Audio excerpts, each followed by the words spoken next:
Hello and welcome to the JB&M Sports Fanatic channel. What's good with you? It's your boy JB, joined here by Old Man Mob today. And so, Old Man, how are we feeling? I'm doing good today, doing good. How That's about everybody wonderful. else today? Absolutely wonderful to hear that, Old Man. And so, a lot of things have happened today, like, well, not just today, this week especially, and we'll start with the most glaring thing with Daniel Jones and the Giants. I mean, he apparently woke up, went to the office and was like, hey, I think it's in the best interest to just go ahead and part ways. And the organization was like, you know what? That makes a lot of sense. Let's go ahead and part ways here. So how do you feel about that for Daniel Jones and for the Giants? Both of those, perspectives. I think it was the smart move for both sides. Like you could tell after Daniel Jones got benched on his one practice, he was gone. Like he didn't care. Like and he shouldn't. He went Mhm. from the starting quarterback to the fourth stringer. I look Absolutely. at this where you got your money at least. And New York Giants, you now you know what not to do. Hopefully, you fan base knows, and you know as an owner that's not what we can do no more. You had to get a legit quarterback because you Mhm. got a good wide receiver. Your defense is pretty good, and your O line's not terrible. That's right. And But you got an the up and coming running quarterback back was too. holding them back, like legit. The quarterback and Daniel Jones, people can say like he didn't get shots. He didn't get the best weapons, but he had a pretty good running back in Saquon. No offensive line, but hey, you got paid a whole lot of money. Hmm. Exactly. He did. He did. And shout out to Skull. What's good with you?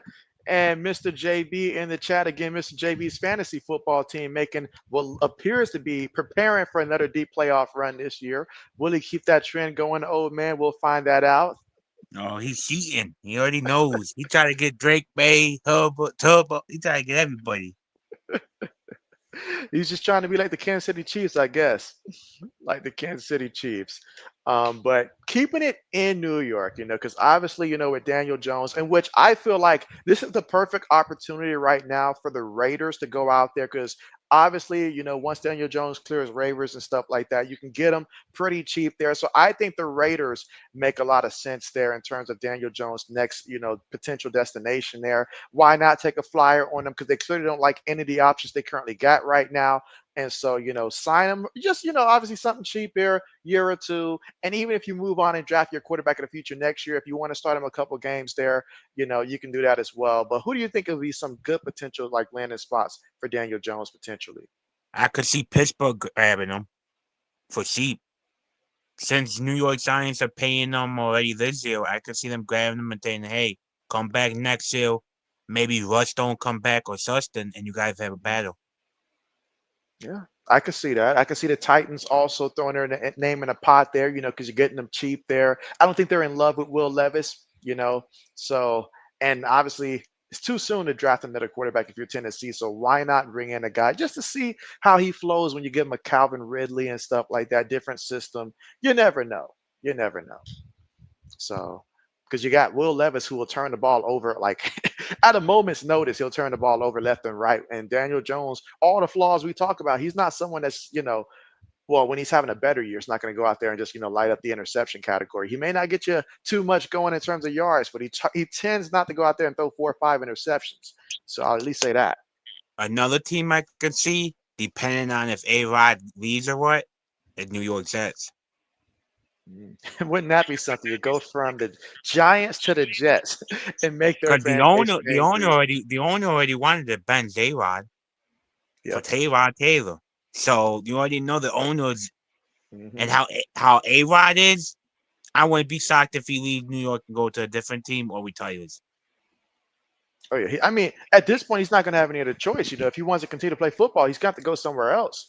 So, I mean, if you're like, what would be a good spot for A Rod? Honestly, like just a couple of teams to transition to after this season, because what he's put out there this year was not looking good. The Jets bent over backwards for him. You got him Adams. You got him basically everybody that he wanted. His boy Nathaniel Hackett. So if he's going to continue to play football next season, assuming he doesn't retire, he's clearly not coming back to New York. So like, where should he go? I can only think of one team, and I don't think it will work because the head coach won't. Well, he did deal with AB's BS, so maybe the Pittsburgh Steelers again. Perhaps Because it's like, there ain't no way A Rod's going in there demanding everything from Mike T. I can tell you that. Now he'll yeah, bend, but he ain't gonna break. yeah. So I think it's best for A Rod to retire after this year. Like it comes to a point where you got to be like, all right, I had a nice run. It was nice, especially since he likes to do a lot of stuff in the off season, spend time elsewhere. So I could see that potentially being like the best option to retire. But if you got to come back there, then we'll have to see what that means for him. Whether it's a team like the Steelers there, whoever it is, looking for a rental for a year, we'll see. We will see. But and you already jumped because I was gonna go to the whole Aaron Rodgers situation in New York next, but you beat me to it there. And so one more thing I want to jump into before we start looking at the records for our picks for our previous plays there, and that's going to be the Cowboys head coaching situation next year. I'm assuming that Mike McCarthy's going to be gone after this year. I mean, you have to do that at least. Oh yeah. So who's going to come in and be that guy for the Dallas Cowboys next year? Uh, I my personally belief is it's gonna be a yes man. It's gonna be like an old time head coach who ain't gonna want to say nothing. My dream would be Belichick in the Dallas Cowboys with Michael Parsons.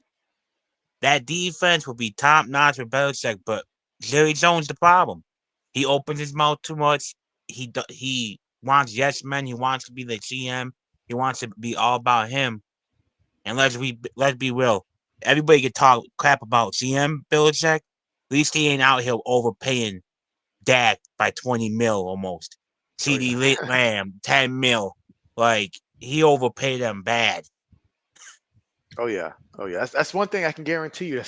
That would change immediately. That and the culture, because it's not about to be the me anymore. It's going to be about the team. And if you don't like it, he will sit you down on that bench until you get with the program. So regardless of who you are, so he would change the culture there. Change the culture for sure. But I think because I wrote down a couple things that I've seen so far from like what it seems like the Cowboys are potentially interested in. A couple of reporters are reporting that there are two names right now that seem to be like at the forefront right now for the Dallas Cowboys. And so one is former Jets head coach Robert Solomon. So, you know, I looked at that and I was like, I don't like it because he does. I mean, I like him as a coach. I feel like, despite the fact he was with the Jets, I do like him as a coach. But is he what the Cowboys need?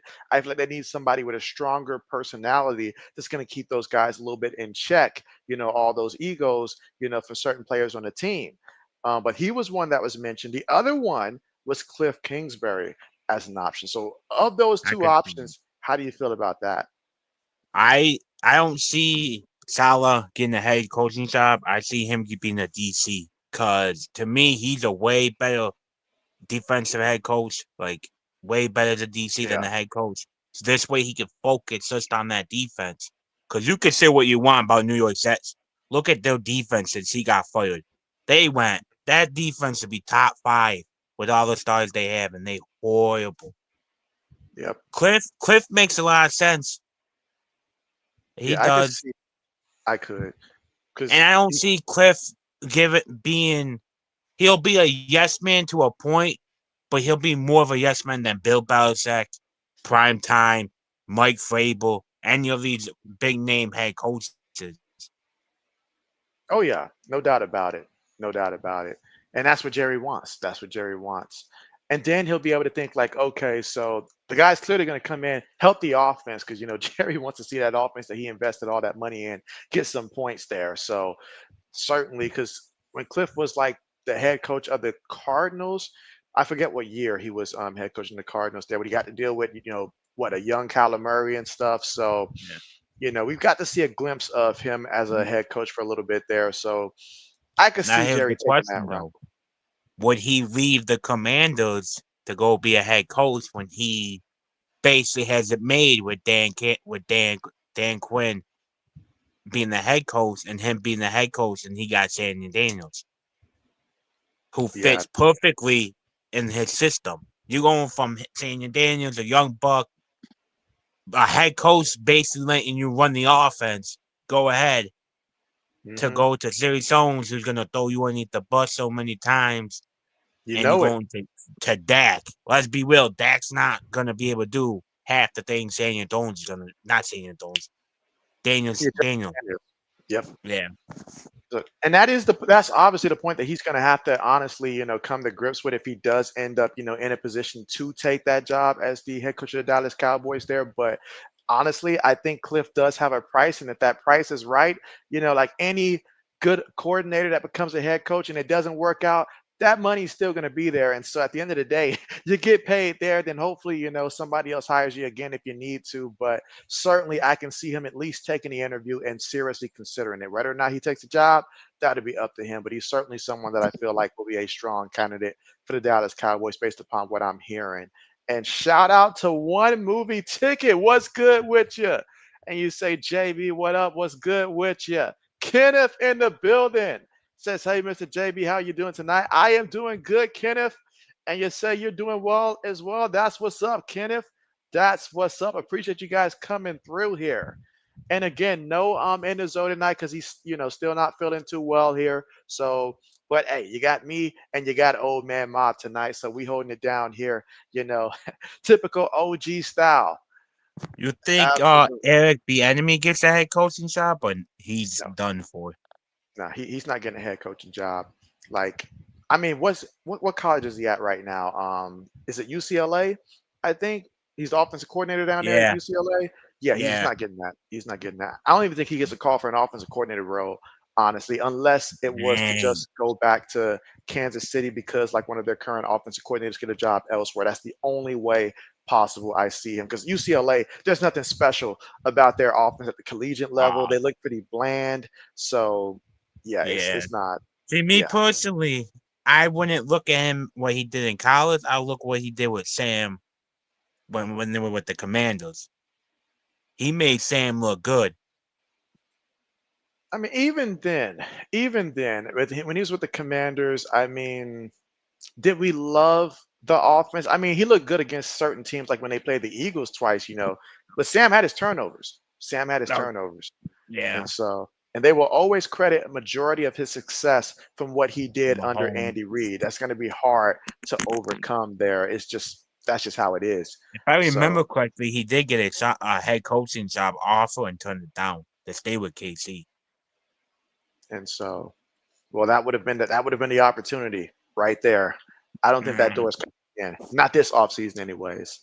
And let's see. Movie ticket says what we talking about, JB. And so yeah. So right now we're talking about some potential candidates for who could be some good potential coaches. In the NFL.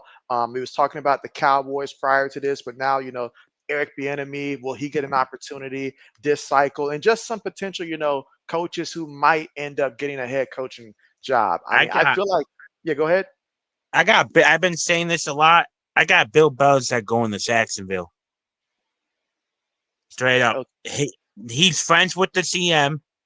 I think Bill and him will get along fine. The cons really don't kill. Like they not in there. They base it almost like craft. They let you do what you want. You do what you want as long as we win it. So he'll have mostly all the power there. And I think Mike Vrabel is going to be the Raider.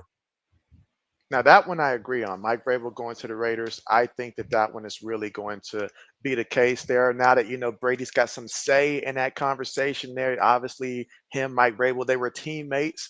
You know, even threw him a touchdown pass. And that's why I said Yeah. pass. Even though Mike Vrabel was a linebacker, he did get in on some formations during the Super Bowl to And catch then Super Super Bowl, Bowl. So not to mention Mike Vrabel did go to the Ohio State as well. So that's shout out to right. that. So yeah, I certainly do think that the Raiders seem like because they understand they need a guy that's going to come in and install a strong culture and has a game plan. So what does that mean for the Raiders if Mike Vrabel were to go there? Well, first and foremost, this upcoming draft, they're going to have to get them a quarterback. they I got to. got I mean, Shador. I got like Shador going to them. People call let me crazy me saying it's a lock. I'm willing to bet a lot of stuff that Shador's going to Raiders.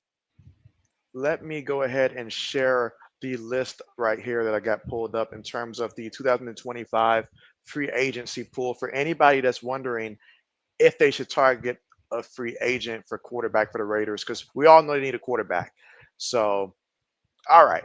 So here's the list of available quarterbacks for 2025. Now, people in the chat, I want you guys to look well at this. If you can't see it, let me know here. I can make it bigger if need be. But if you guys can see it just fine, that works. But look at this list right now. So obviously, you see Sam Darnold, what he's doing down there in Minnesota. We know Sam's history. We also know that we all don't have a Justin Jefferson on every single team there. But if you like Sam there, I can understand it from what you're seeing early, especially early this season there, but it drops drastically from there. Zach Wilson, is anybody going to call Zach Wilson? Doubt it. Trey Lance, doubt it. Jacoby Brissett, I wouldn't bet on it. Taylor Heineke, nah. Marcus Mariota, Drew Lock, Ah, Jarrett Stidham. Look at this list. Look at it. I mean, as a I backup, I maybe for got Joe Jacoby Flacco, coming. I got Jacoby coming back to New England for another year I could see that as well. I could see that as well. because I mean, they don't have no disrespect to Joe Milton, but he's not. If he ain't been able to take the QB right now, I don't think it's gonna happen. Like bring Jacoby back for one more year. He'd be QB2, and you get another year with Joe Milton sitting and learning. yep. And shout out to 80s here coming through with the super. And he says JB will be the emergency quarterback for the Raiders before Shador Sanders will. Oh man, You appreciate better that, start 80s. winning for pass then. Raiders got to get a quarterback. And look at the quarterbacks on this list here. I mean, if you're a team that needs a quarterback right now, and you're looking at the teams on like the quarterbacks here, I mean, if you like Russ to come in for a year, and that's assuming, of course, that Pittsburgh doesn't retain him, maybe that. But I mean, look at this list. These are the quarterbacks Winston, we got. maybe. I mean, But somebody might have to I lie. think Cleveland might bring him back. And so, I mean, it's a possibility. It's a possibility. And then that leaves Joe Flacco, basically. And so, yes, that is insane, man. I mean, looking at this list of who's available for next offseason, that's why teams are going to have to compete to really get up there. If you see a quarterback that you like, whether it's Cam Ward, whether it's Shador Sanders, whoever it is, they're going to have to be some teams that do reach on a quarterback as well beyond those two guys. So it's crazy. It's crazy. And so, FC, what's good with you? What's good? All right, but yeah, that's what's coming up here moving forward there. But now let's go ahead and turn our attention here to some of the college picks. And let me go ahead and pull it up real quick. All right, so we'll see where we stand at in this one. All right, I'll make this one a little bit bigger for us. All right. All right, so here's the current standings here for college football. And so right now, your boy JB at the top here, but old man you're catching up, old man. I had a lot more distance on you. Oh I yeah. really did. And so, but you're 57 and 62 on the year. Let's see, Curtis 55 and 44 on the year, and Zoe 45 and 44. So we'll start at the bottom and work our way up. See what Zoe did last Well, week. technically, in the zone has more than that. And so, yeah, what is his overall record again? Adding that, it'll be 56. So he's one behind me.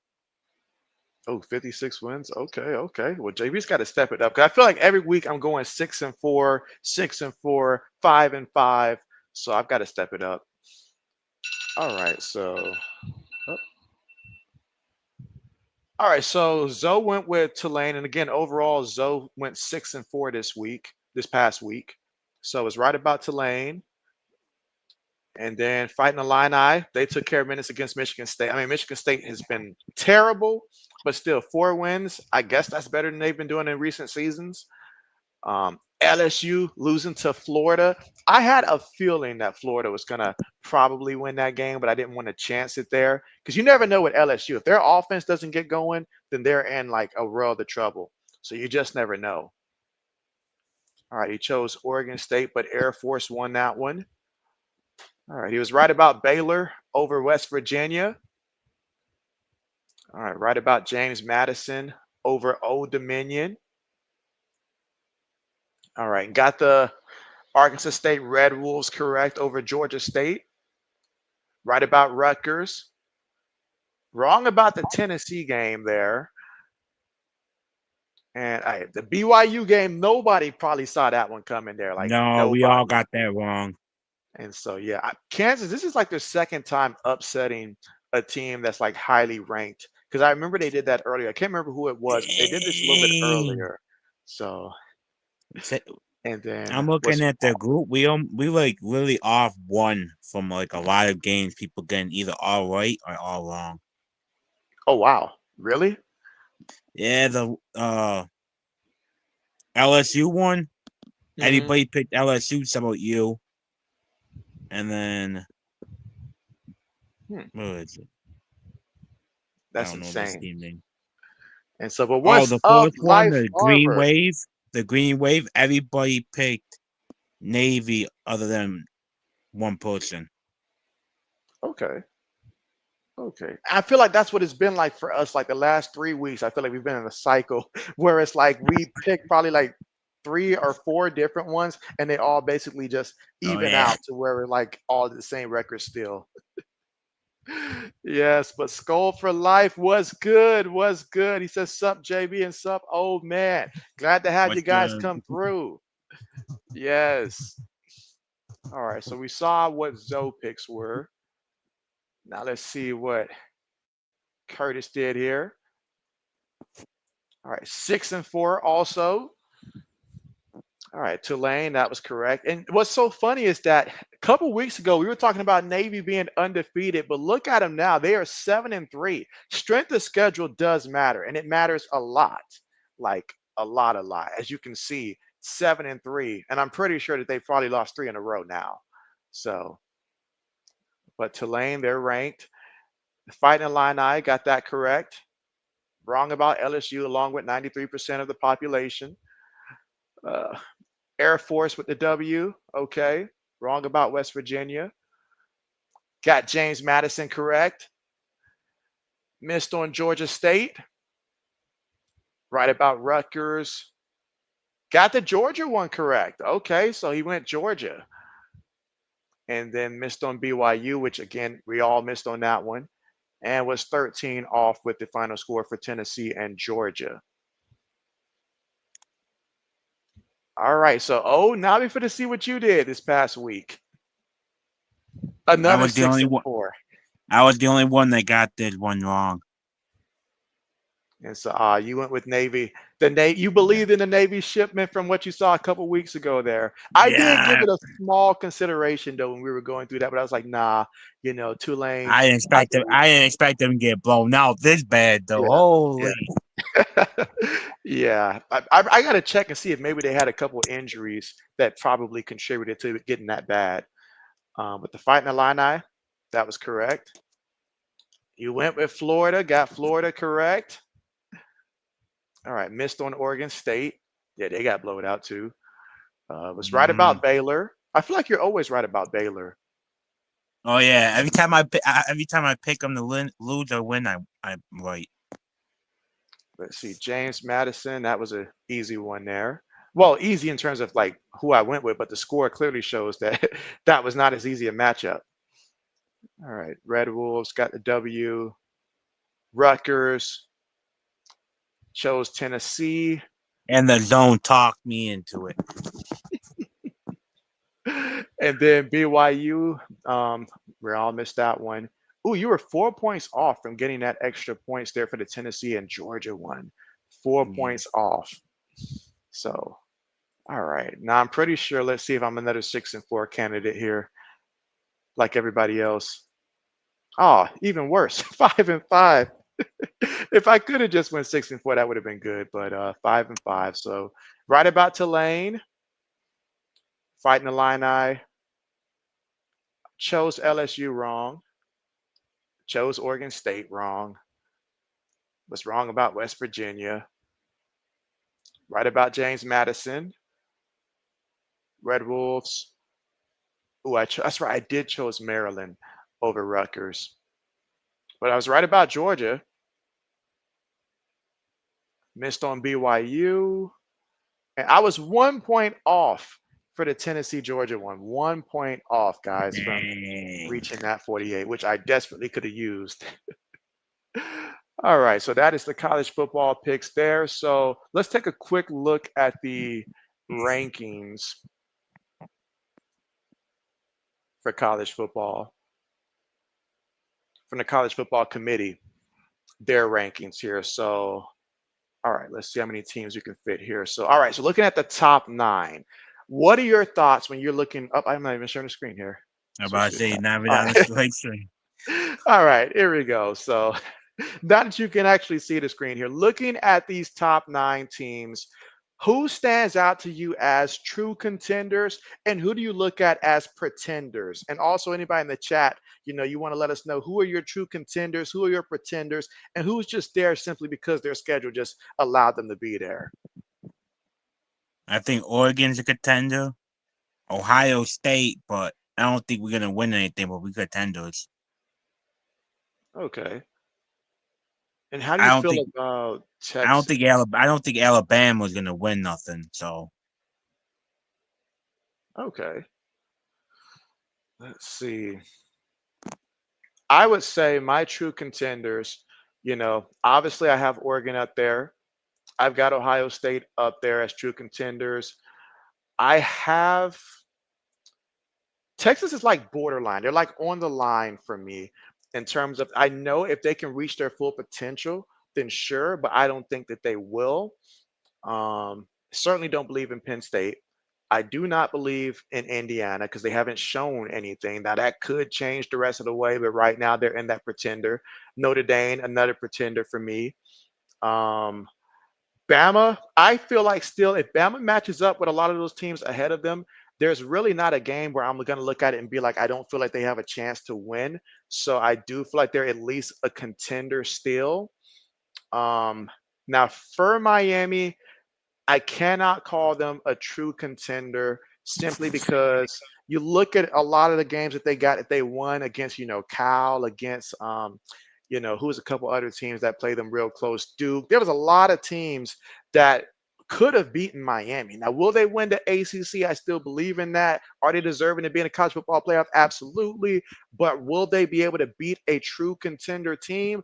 I don't think so. Because I mean, heck, remember the game that they played against Virginia Tech? And it literally came down to them winning it simply because the guy for Miami touched the ball while he was out of bounds. Otherwise, it would have been a touchdown for Virginia Tech. That would have been a second loss. That'd have been a second loss. So for me, it's just too many games that they could have and should have lost against sorry teams, and they did lose to a sorry team in Georgia Tech as well. I mean, Georgia Tech, are they really as bad there? But they're not a playoff caliber team, so is what I'm saying. So now, Ole Miss, they're a tested team. So I do like Ole Miss just for the fact that they're tested and I like their strengths. Like if you put Ole Miss against Penn State, you put them against an Indiana, you put them against a Notre Dame. I like Ole Miss over those teams. So in that sense, they're what I would categorize as an interesting team. Like they could pull off an upset or two to where I don't think they'll win it, but I think that they can pull off an upset or two depending on how their bracket face, goes off. And so Shaq's in the building. Shaq says Oregon true. He says Penn State pretender, Texas and Notre Dame. Okay, that's what's up. That's what's up. That's what's up. So I'll scroll down here and we can look at this next tier of teams. So from 10 to 19, same question I posed before, old man. When you look at this list here, do you see any contenders here? And you see anybody that you feel like should be higher or lower? Let me know. Colorado should be higher in my opinion.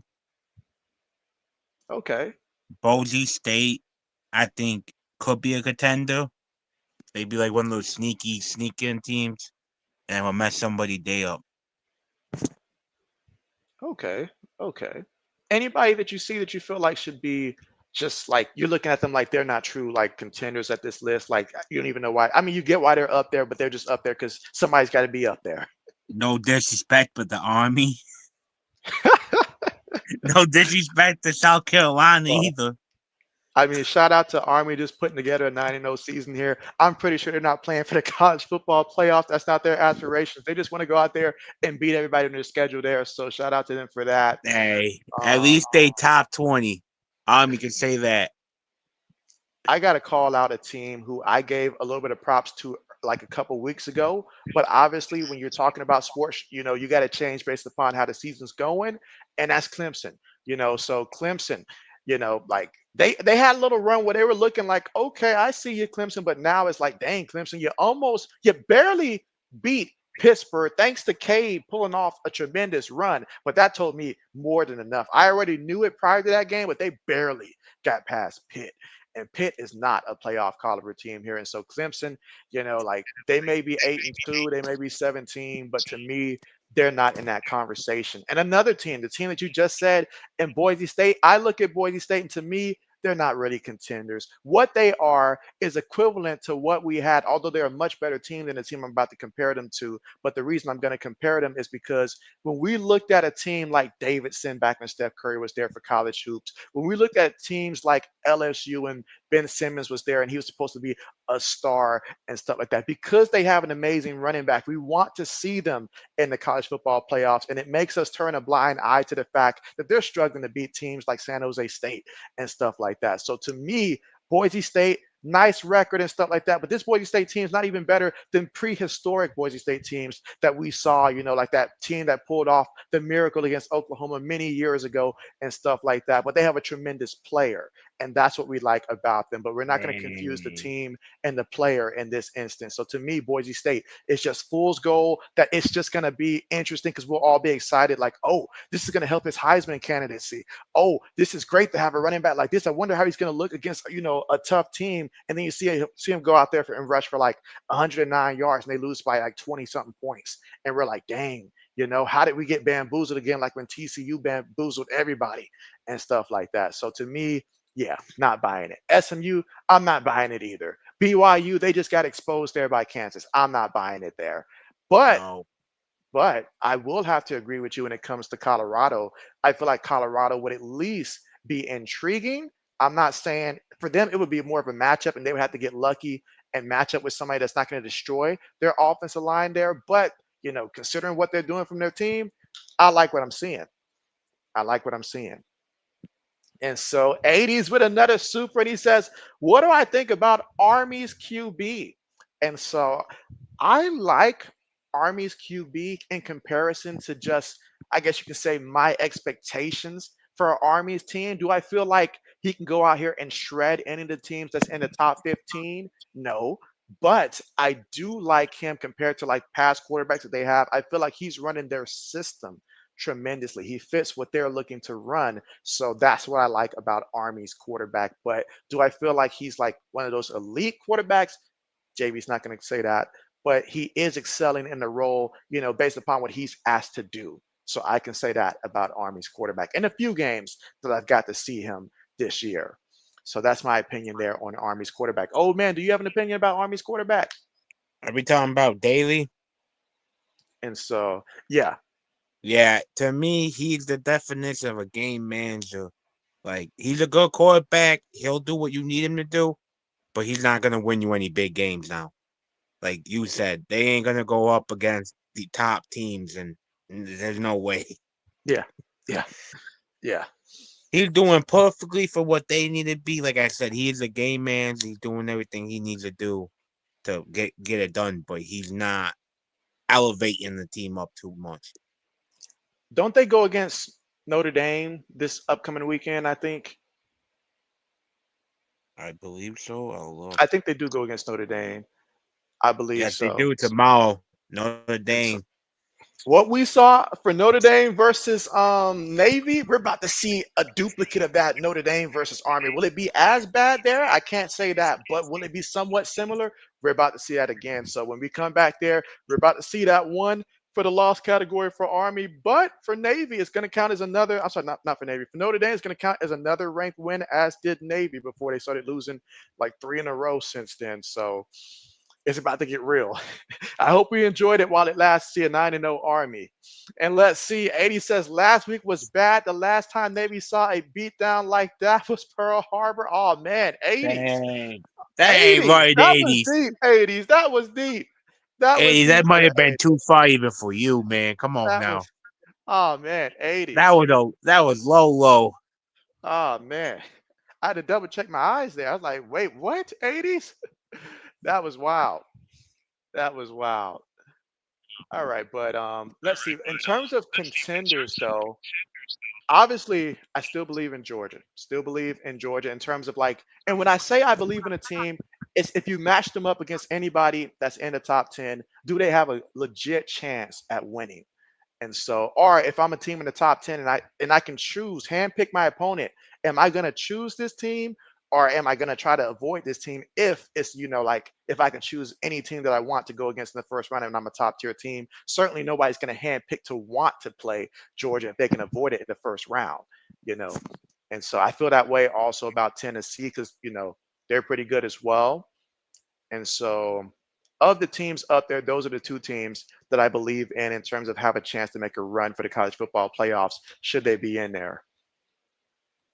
All right, now let's finish this one out with the rest of the top 25. So, looking mostly at that 20 to 25 spot there. So, just looking at these teams, is there anybody that stands out there and you're just like, you know what? You like this team. Maybe it's not college football related, but you're thinking like, hey, they're going to get a good bowl game, and I'm looking forward to seeing this team, in a bowl game. Maybe Illinois, because my cousin's an Illinois fan, so I'm hoping they lose. But I keep an eye on it because he texted me today. Oh, see, we on top 25. See. I had to remind him he was in last place. I mean, but it is a good feel good story for them because when was the last time we could say that about the fight in the line? I mean, they've I been know.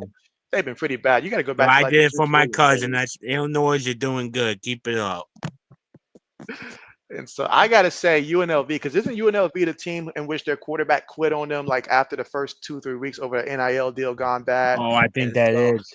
yeah, so UNLV, just the fact that they're at the, like at this point, they're 8-2, ranked 24. So it's one of those things where I am rooting a lot for them to do well. And it doesn't stop there.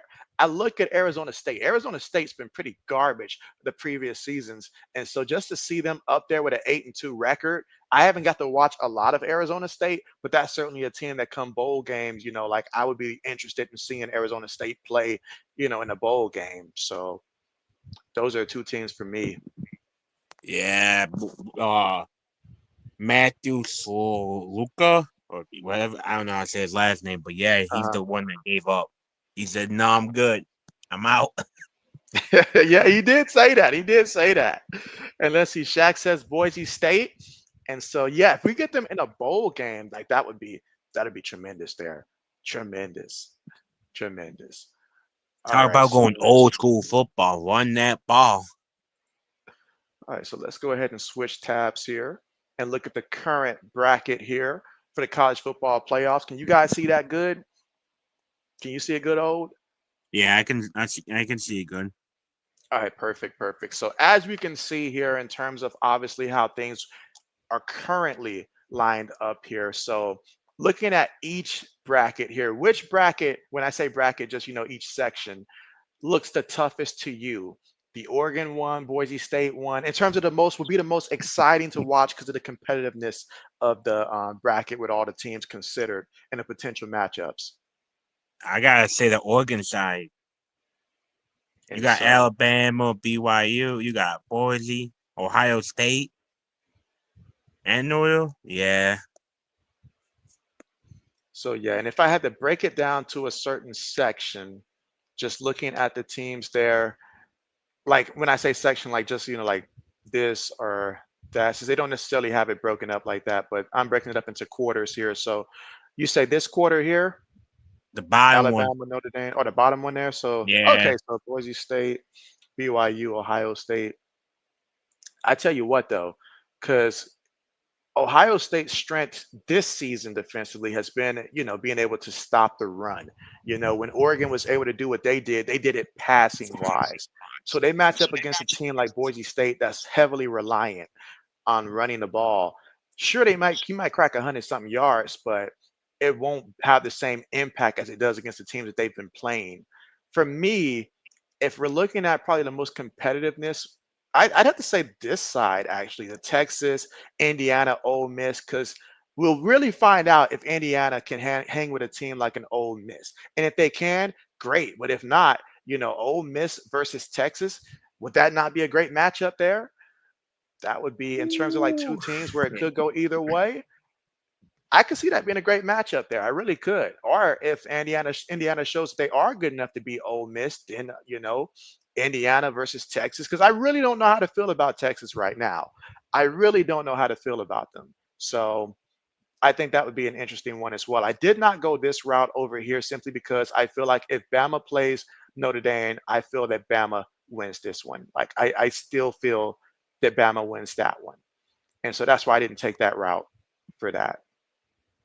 And over here with Georgia versus Penn State, like I legitimately feel Georgia wins this one like more times than not matched up there. And whoever would have win this one, most likely I feel like would probably beat Miami unless Cam Ward just went out there and he just went insane for like 6 touchdowns, and which he would have to because their defense would probably struggle at least against Georgia. I'm Now about Penn to State, say maybe he's not. I gonna had to have to think have about his that. best game of his life.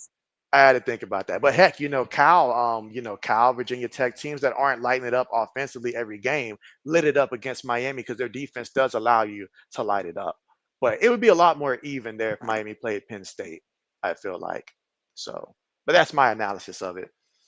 And so, but yeah, this is where the bracket is right here, right now. So, absolutely. All right. So now that we've said that, we'll go ahead and turn our attention to the NFL and get to our NFL picks. We didn't even pick a college yet. We didn't pick, that's right. We didn't pick college one. That's right. JB's tripping.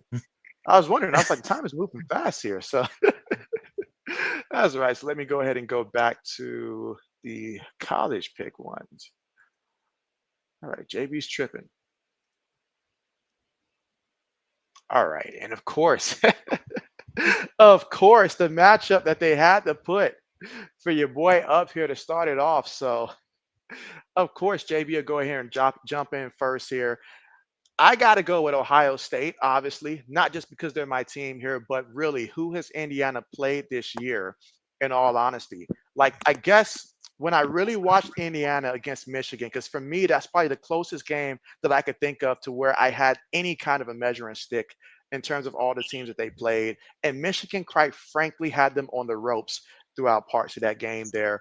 And Michigan is not that same Michigan team that they were years prior. So that told me a lot in that matchup. Indiana's had a good schedule, but I feel like Ohio State wins probably by maybe about 10 points, 10 or 13 points. I feel like I don't think it's going to be like anything beyond 14 points.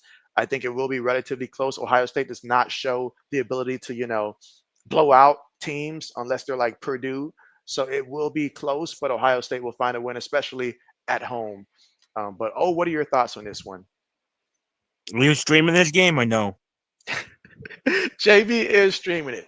JB is Son streaming it. of a. I'm gonna go with my gut still. I'm gonna say Buckeyes win this. I think they're Okay, gonna. okay.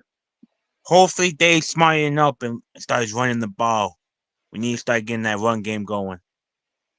I mean, you got two All-American running backs, and also Start using feeding Will them. Howard a little bit more in terms of having him run a little bit more to help them out as well. That wouldn't be a bad idea considering how He much he needs. ran when he was at Kansas State. That's what I'm about to say. I'm shocked that Day's not, or even Kelly. Like, come on now. Why aren't you getting the QB more in the run game? And so Shaq says JB like he got moves to make later. And Mr. JB said, y'all sound like some Buckeyes fans. All right, we just speaking the truth here. We just speaking the truth. We speaking the truth. Mr. All right. JB, though, I'll say this. If they lose this one, I ain't picking them no more when JB screams. His birthday got lucky, but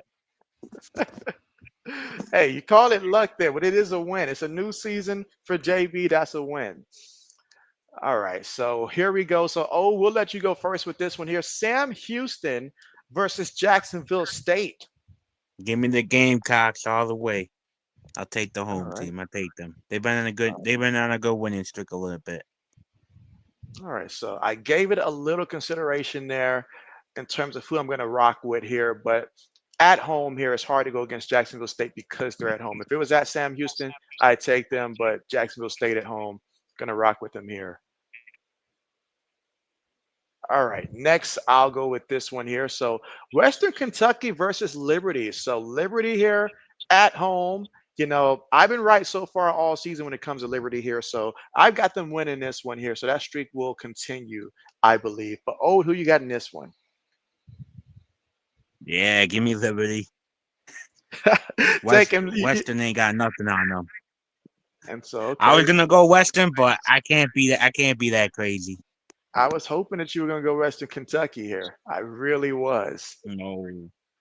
All right, let's see if this will be the pick to switch things up. So let's see. Shaq says, yeah, Will Howard needs to rush at least 10 to 15 times a game. And so it would really help things up because when you have that quarterback that the defensive line, like those edge rushers have to pause and wait to see if he's actually going to bring the ball back. That can make all the difference, especially for Travion Henderson, as fast as he is. He's got that home run ability, and then Judkins, he's more of that physical type of runner. It could really help them out just to have that threat, and not ask him to do as much passing, and which he's been doing okay. He's been doing okay passing, but he needs to add a run game and hold on to the ball. Don't fumble it and stuff, and just little stuff like that. Clean it up.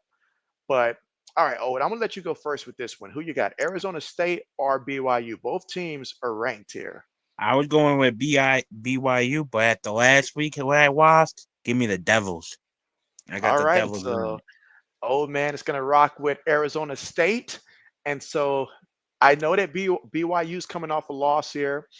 And so if you would have went with BYU, I was going to go Arizona State here. I told myself, whatever you take, I was going to go the opposite here because I really feel like it could go. I could see the game plan for either team really working out. So this one right here, I'm going BYU to bounce back here after getting the shock of their life against Kansas. They won't lose back to back.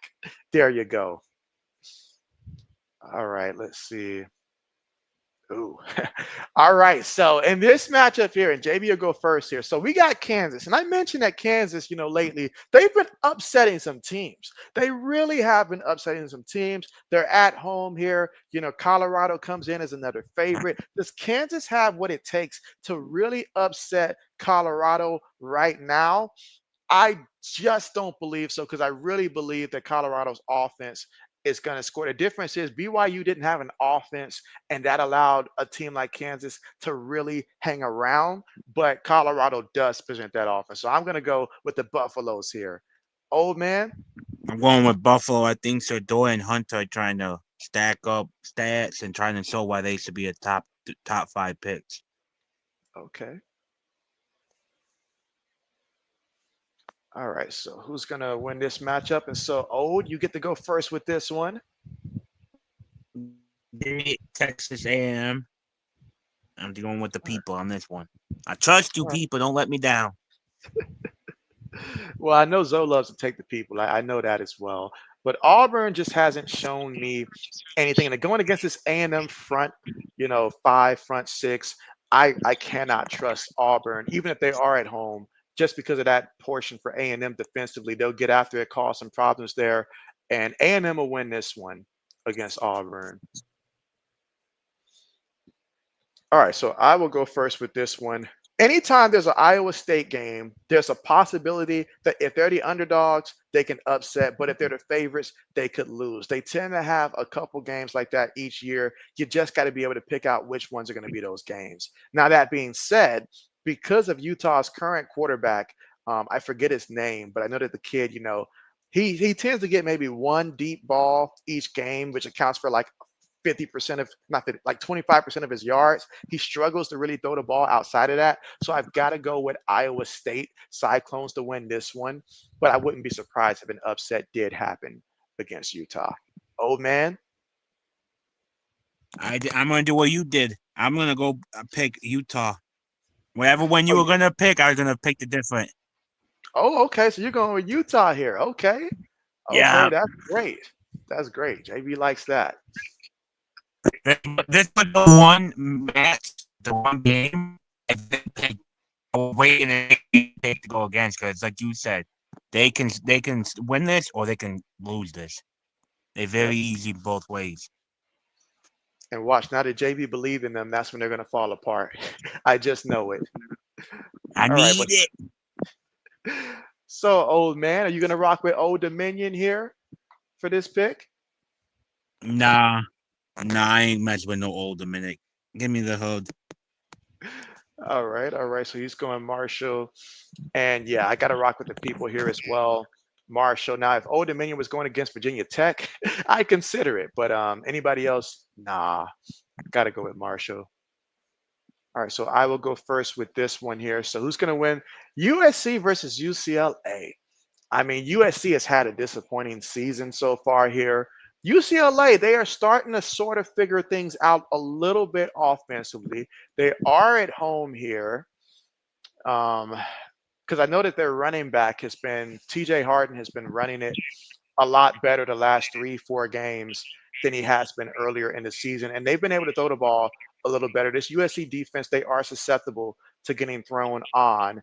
And UCLA's defense, I feel like we'll be able to slow down USC a little bit here. I am hesitant to choose this one, but I'm actually going to pick UCLA to win this game over SC. Oh Ooh. man. Well, I'm taking USC. Okay, he's going Give USC me here. them. Meanwhile, Mr. JB in the chat says that old man like starting to lose like in fantasy football team with all his picks. Oh Oh, we man. taking shots now, Mr. Xavier, huh? At least I ain't Oh out here man. cheating. He's just upset he tried to rob Drake May or Tua for me. Off me that bum wide receiver off of Pittman from the Colts and a backup Oh I don't man. remember. All right. So who's gonna win this matchup here? Colorado State versus Fresno State. Old man, you gotta go first on this one. Give me the Bulldogs in an upset. Okay, okay. So he's got Fresno State.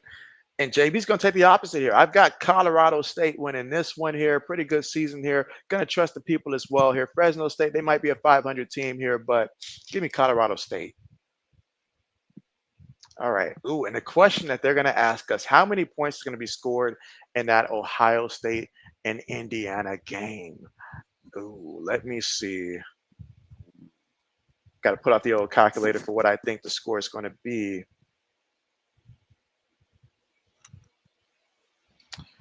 All right. So, how many points do you guys in the chat think is going to be scored in Ohio State versus Indiana? I think it's going to be 41. According to the final score that I have in my head, I think it's going to be 41 is the final score. Well, final total points scored. How many you got, old man? I got 37.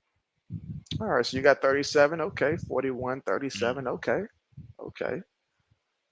All right, so now we have gotten through the college picks and we can switch over to the NFL now. So I'll go ahead and make that switch. All right, so let's check the standings here. So for another week, old man at the top right now by one, by one. So JB's right there on the heels, old man. So all it takes is for you to slip up really 2 games. So Yeah, my pride's getting the worst of me. If I didn't pick the Bills to lose so many times, I would be runaway. hey, I thought this might have been your chance though, because if the Chiefs would have did what they've been doing all season prior, that could have been a chance to get another one up on JB, but that didn't happen. That didn't happen. So right now we've got Lewis at the bottom with a 63 and 70 record there.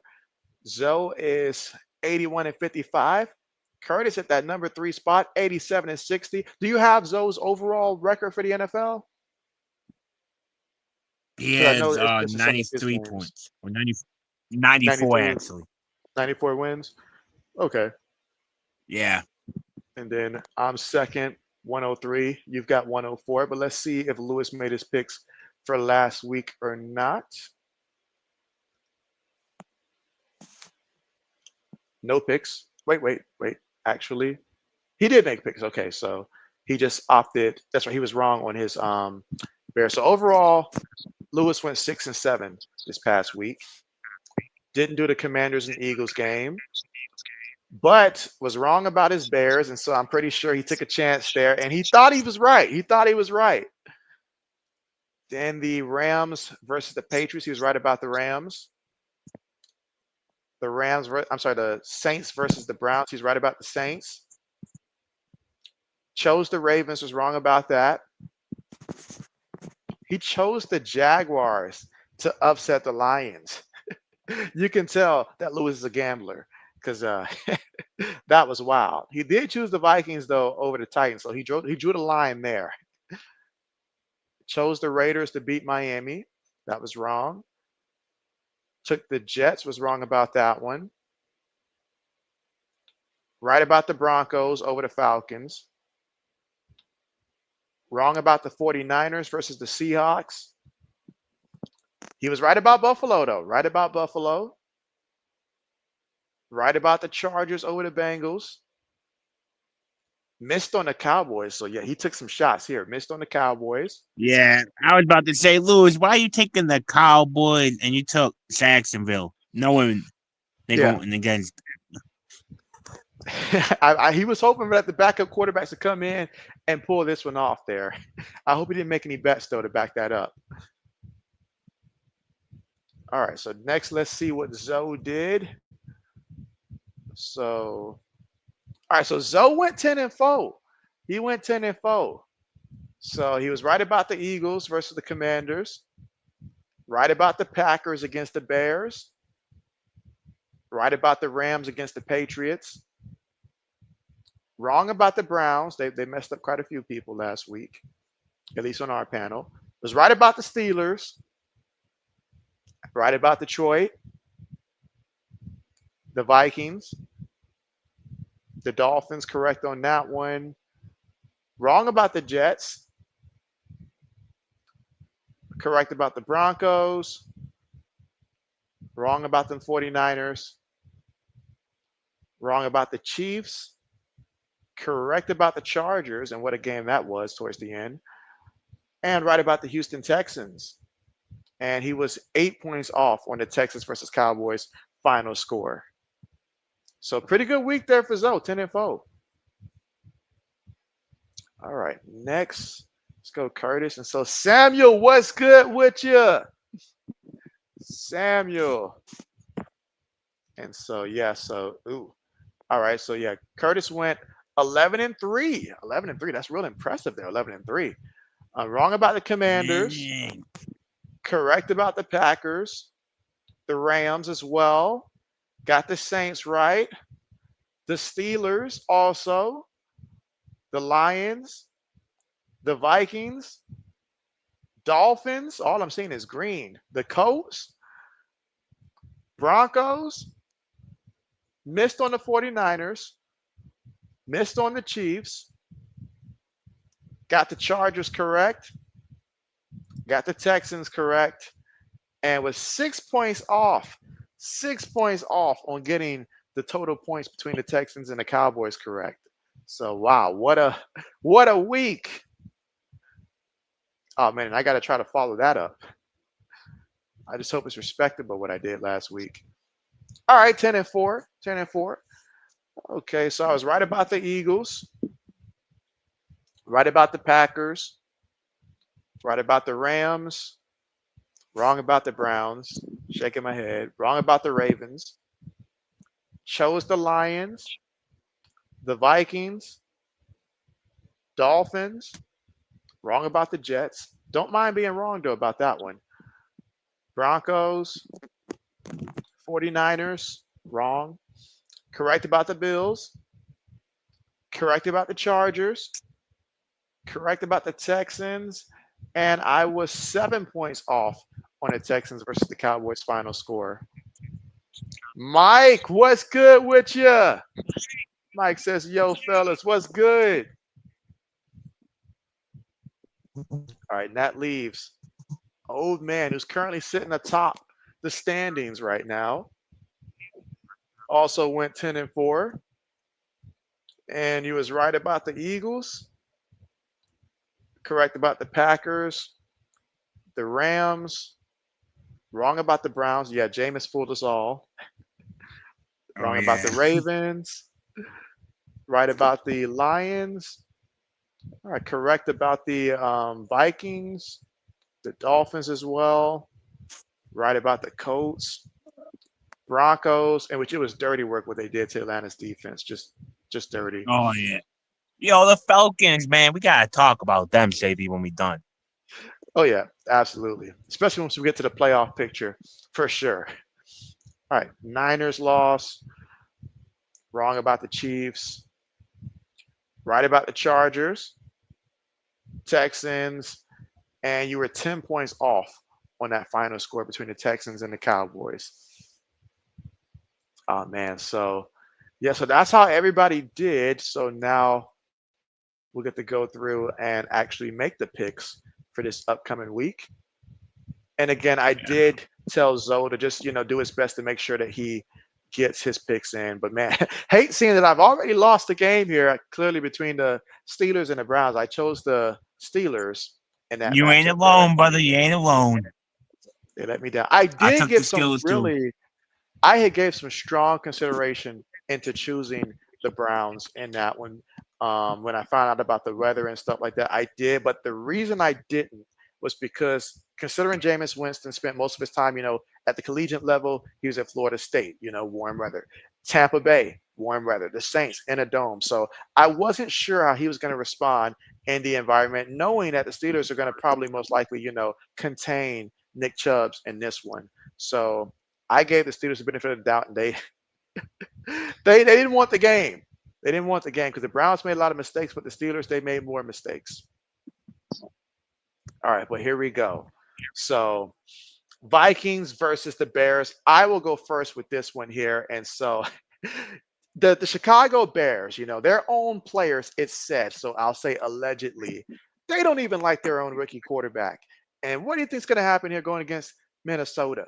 And so give me them Vikings here. They're going to find, I don't know what the final score is going to be there, but the Vikings, they will win it and stuff. Will it be like a huge, huge blowout? I'm not going to say a huge, huge blowout, but will it be more than one score? For sure. The Vikings will win this one, in my humble opinion. Old man, what are your thoughts? I got the Vikings, and you remember what New England's defense did to the Chicago Bills O line? 9 sacks. That's right. Vikings could get at least the Vikings could get that in the first half, And so, because you already again, so know first half. before he send the dogs after him. Oh yeah, for sure, for sure. And shout out, Carolyn. How are you? What's good with you? And Samuel says crazy yesterday game, 24-19. And so yes, Carmichael came through yesterday, old man, on the stream. And yeah, let's just say he was not happy about Oh, them I know. I Steelers. was there. I was And so there. that's right. Carmichael's in first place in our fantasy league right now. So he's He's getting using the vengeance from angle. yes, that vengeance from him taking Najee Harris two drafts ago with Hey, the fourth all overall I'm gonna pick. say is, listen, with all due respect, as long as Mr. Sabi don't win, I'll be happy. That's why I wouldn't trade with him for nothing. I was trying to rob him. Oh man, that's all right. So here we go. All right, so you get to go first on this one, old man. Detroit versus I got the Lions. Indianapolis. All right, so you've got the Give me Lions here. Any, Detroit. what is the percentage you would give Indianapolis for an upset? If Joe Flacco's playing, I'd say 10%. If Anthony Richardson playing and he shows up like he did last week, I'd say 25. Okay, okay, okay. Well, either way, with those odds, JB's of course going to go ahead and take Detroit here.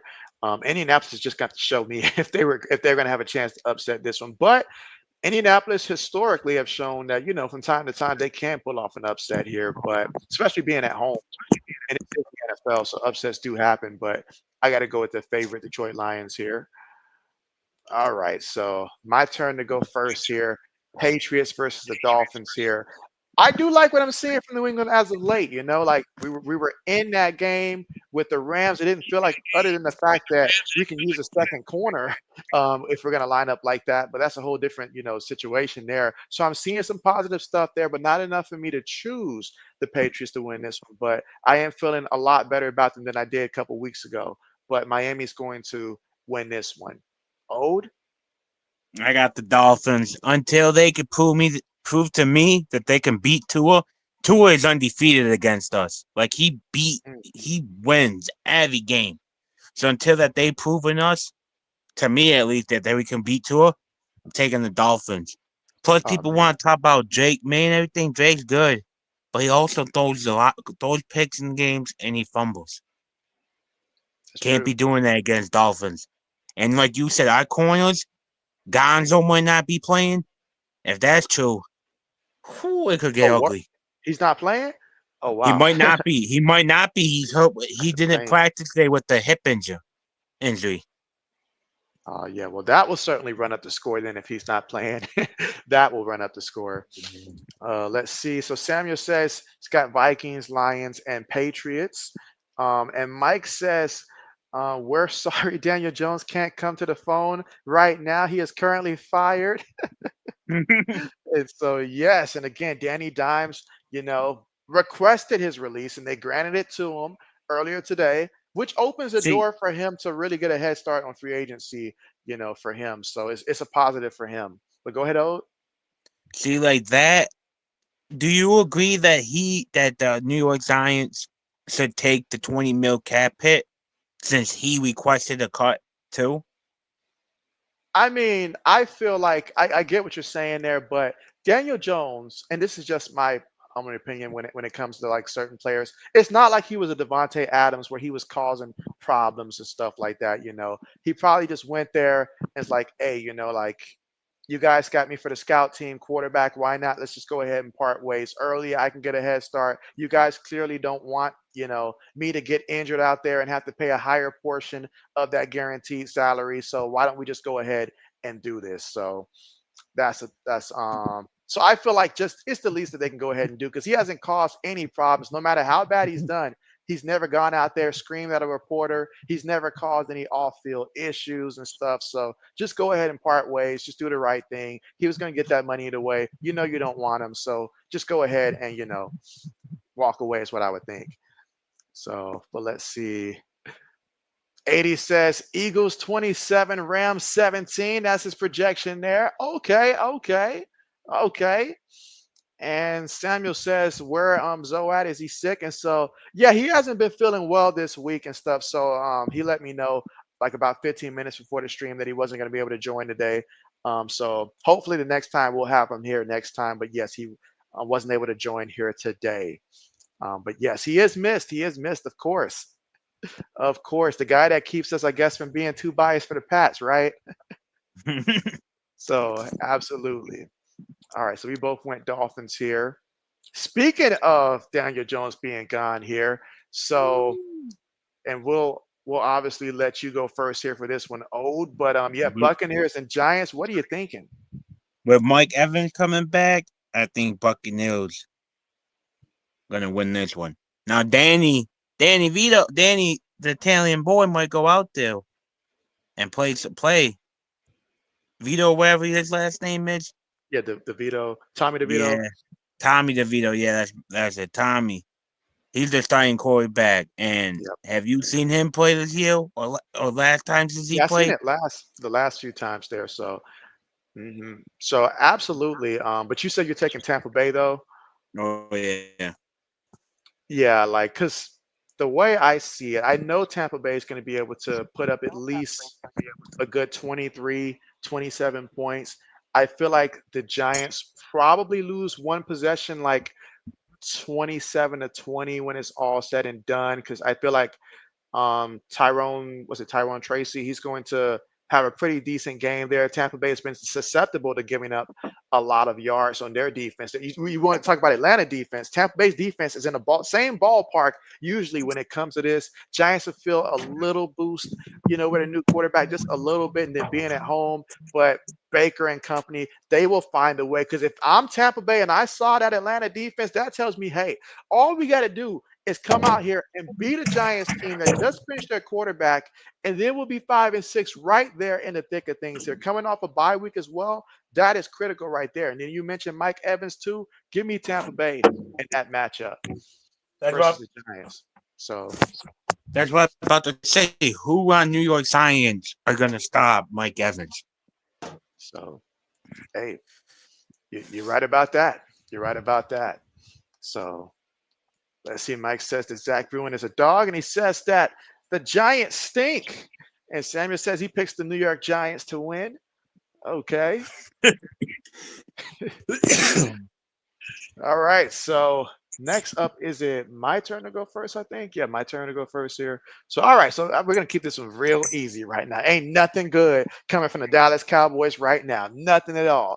I mean, the best thing that you can hope for is if you're desperate enough for a quarterback in fantasy football and you had to start Cooper Rush, and then he's gonna throw it a lot. That's all you can say. Positive right there. But this game is gonna go all the way to the Commanders. There, I expect for Brian Robinson Jr. to go out there and to rush for upwards of 80 something yards in this matchup. They're going to feed him early and often there. And obviously, Jaden Daniels, he'll get his points as well there. The Commanders, they're going to go out there and they're going to have full command of this game. And also, I seen a couple of things across social media there when it came to the Washington Commanders about the potential of bringing back the old Redskins logo. So, old and chat, how do we feel about the potential of them going back to basically their entire legacy mark, potentially, if that were to happen and they were to go back to their I think they, Redskins I logo? think they should never got rid of it. I I think they feel you. should never got rid of it. And I feel you. people can look at me the wrong way. I'm white, so I can say this, and I will say it proudly.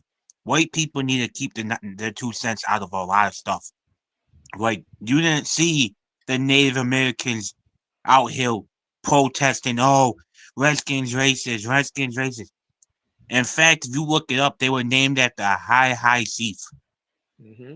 That's where they got their name from. One of the highest respected chiefs. So you basically spit in the Indians' faces because you had mostly white people crying as racist. Mind the damn business and bring back the old school logo. Because if Absolutely. KC could be the seats and can be going out doing their motion, why isn't nobody complaining about that? Why is nobody complaining about Patriots logo? Yep, that you had college too, Like, Seminoles, come all on that now. stuff. So, Stop mhm. being petty. Bring back the old logo. It was our respect for a great, respected chief. Bring it back. Oh yeah, Mike says also to go back to the logo, and so yes, because looking at a W, I mean, it's nice when you're looking at the stat sheet to see a W, but outside of that, I feel you there. So, oh man, just the whole memories for the entire fan base that's been loyal to Washington for all these years. That would mean a lot to them to bring that back Oh as yeah. well. So hopefully that ends up being the case because I keep looking at a W. It still feels like it's just incomplete, like it's a placeholder right now. It's what it feels like. All right, but It feels like a college team. Like a college team would be called the Commanders. did you pick who you were going to take this week? I didn't even ask you. Oh yeah, I'm taking Commanders. I ain't that dumb. Come on now. Come on now. All right, so the Chiefs versus the Panthers here. So, oh man, this is your turn to go first here. Oh, so let us know Oh, your thoughts and who you after got. what happened to KC and you got Buffalo acting like they won the Super Bowl because they beat KC in the regular, I think they might come out here and drop 50 on Panthers. Bryce Young, Hmm. the Bryce Young might start seeing ghosts. Suber is a good running back, but you're going against Chris Jones, and that dude's pissed off. He's gonna come Yep. hunting. Have fun with them. Isn't You Jonathan might Brooks see supposed Uche. to? You might see Uche too. Isn't Jonathan Brooks supposed to be coming back for? Well, I say coming back. So at some point, like inserted into the rotation at some point for the Panthers? I He believe was I've been supposed to be hearing that he's this week. coming close. He was supposed to be this week, but he hasn't. He's doubtful, like bad doubtful. Mm, okay, okay. Well, either way, I'm talking as if it's going to matter for JB. Kansas City's going to win this game. Ain't no ands, no ifs, no whats, no buts about it. It's just a matter for Kansas City. How are they going to deviate the touchdowns here? You know, how many do they want Kareem Hunt to get? How many are they going to give the Hopkins here? You know, it's a good game to get Kelsey back. You know, going where he was. It's a feel good game where you can try out some other things and get everybody back on the same page here and go out here and take care of this one. But from a Carolina perspective, this game is not for them. I mean, it's the NFL. You always want to win there. But for them, how is Bryce going to look against this Chiefs defense here? I mean, if ever a measuring tool to see has he really improved from what he was last year? Not even talking about to win the game, but from what he was before, has he really grown? You know, we're going to find that out in terms of if there's been any growth for him. If he can just come out here and just look decent, you know, keep the game competitive for as long as possible. You know, that's all we're asking for.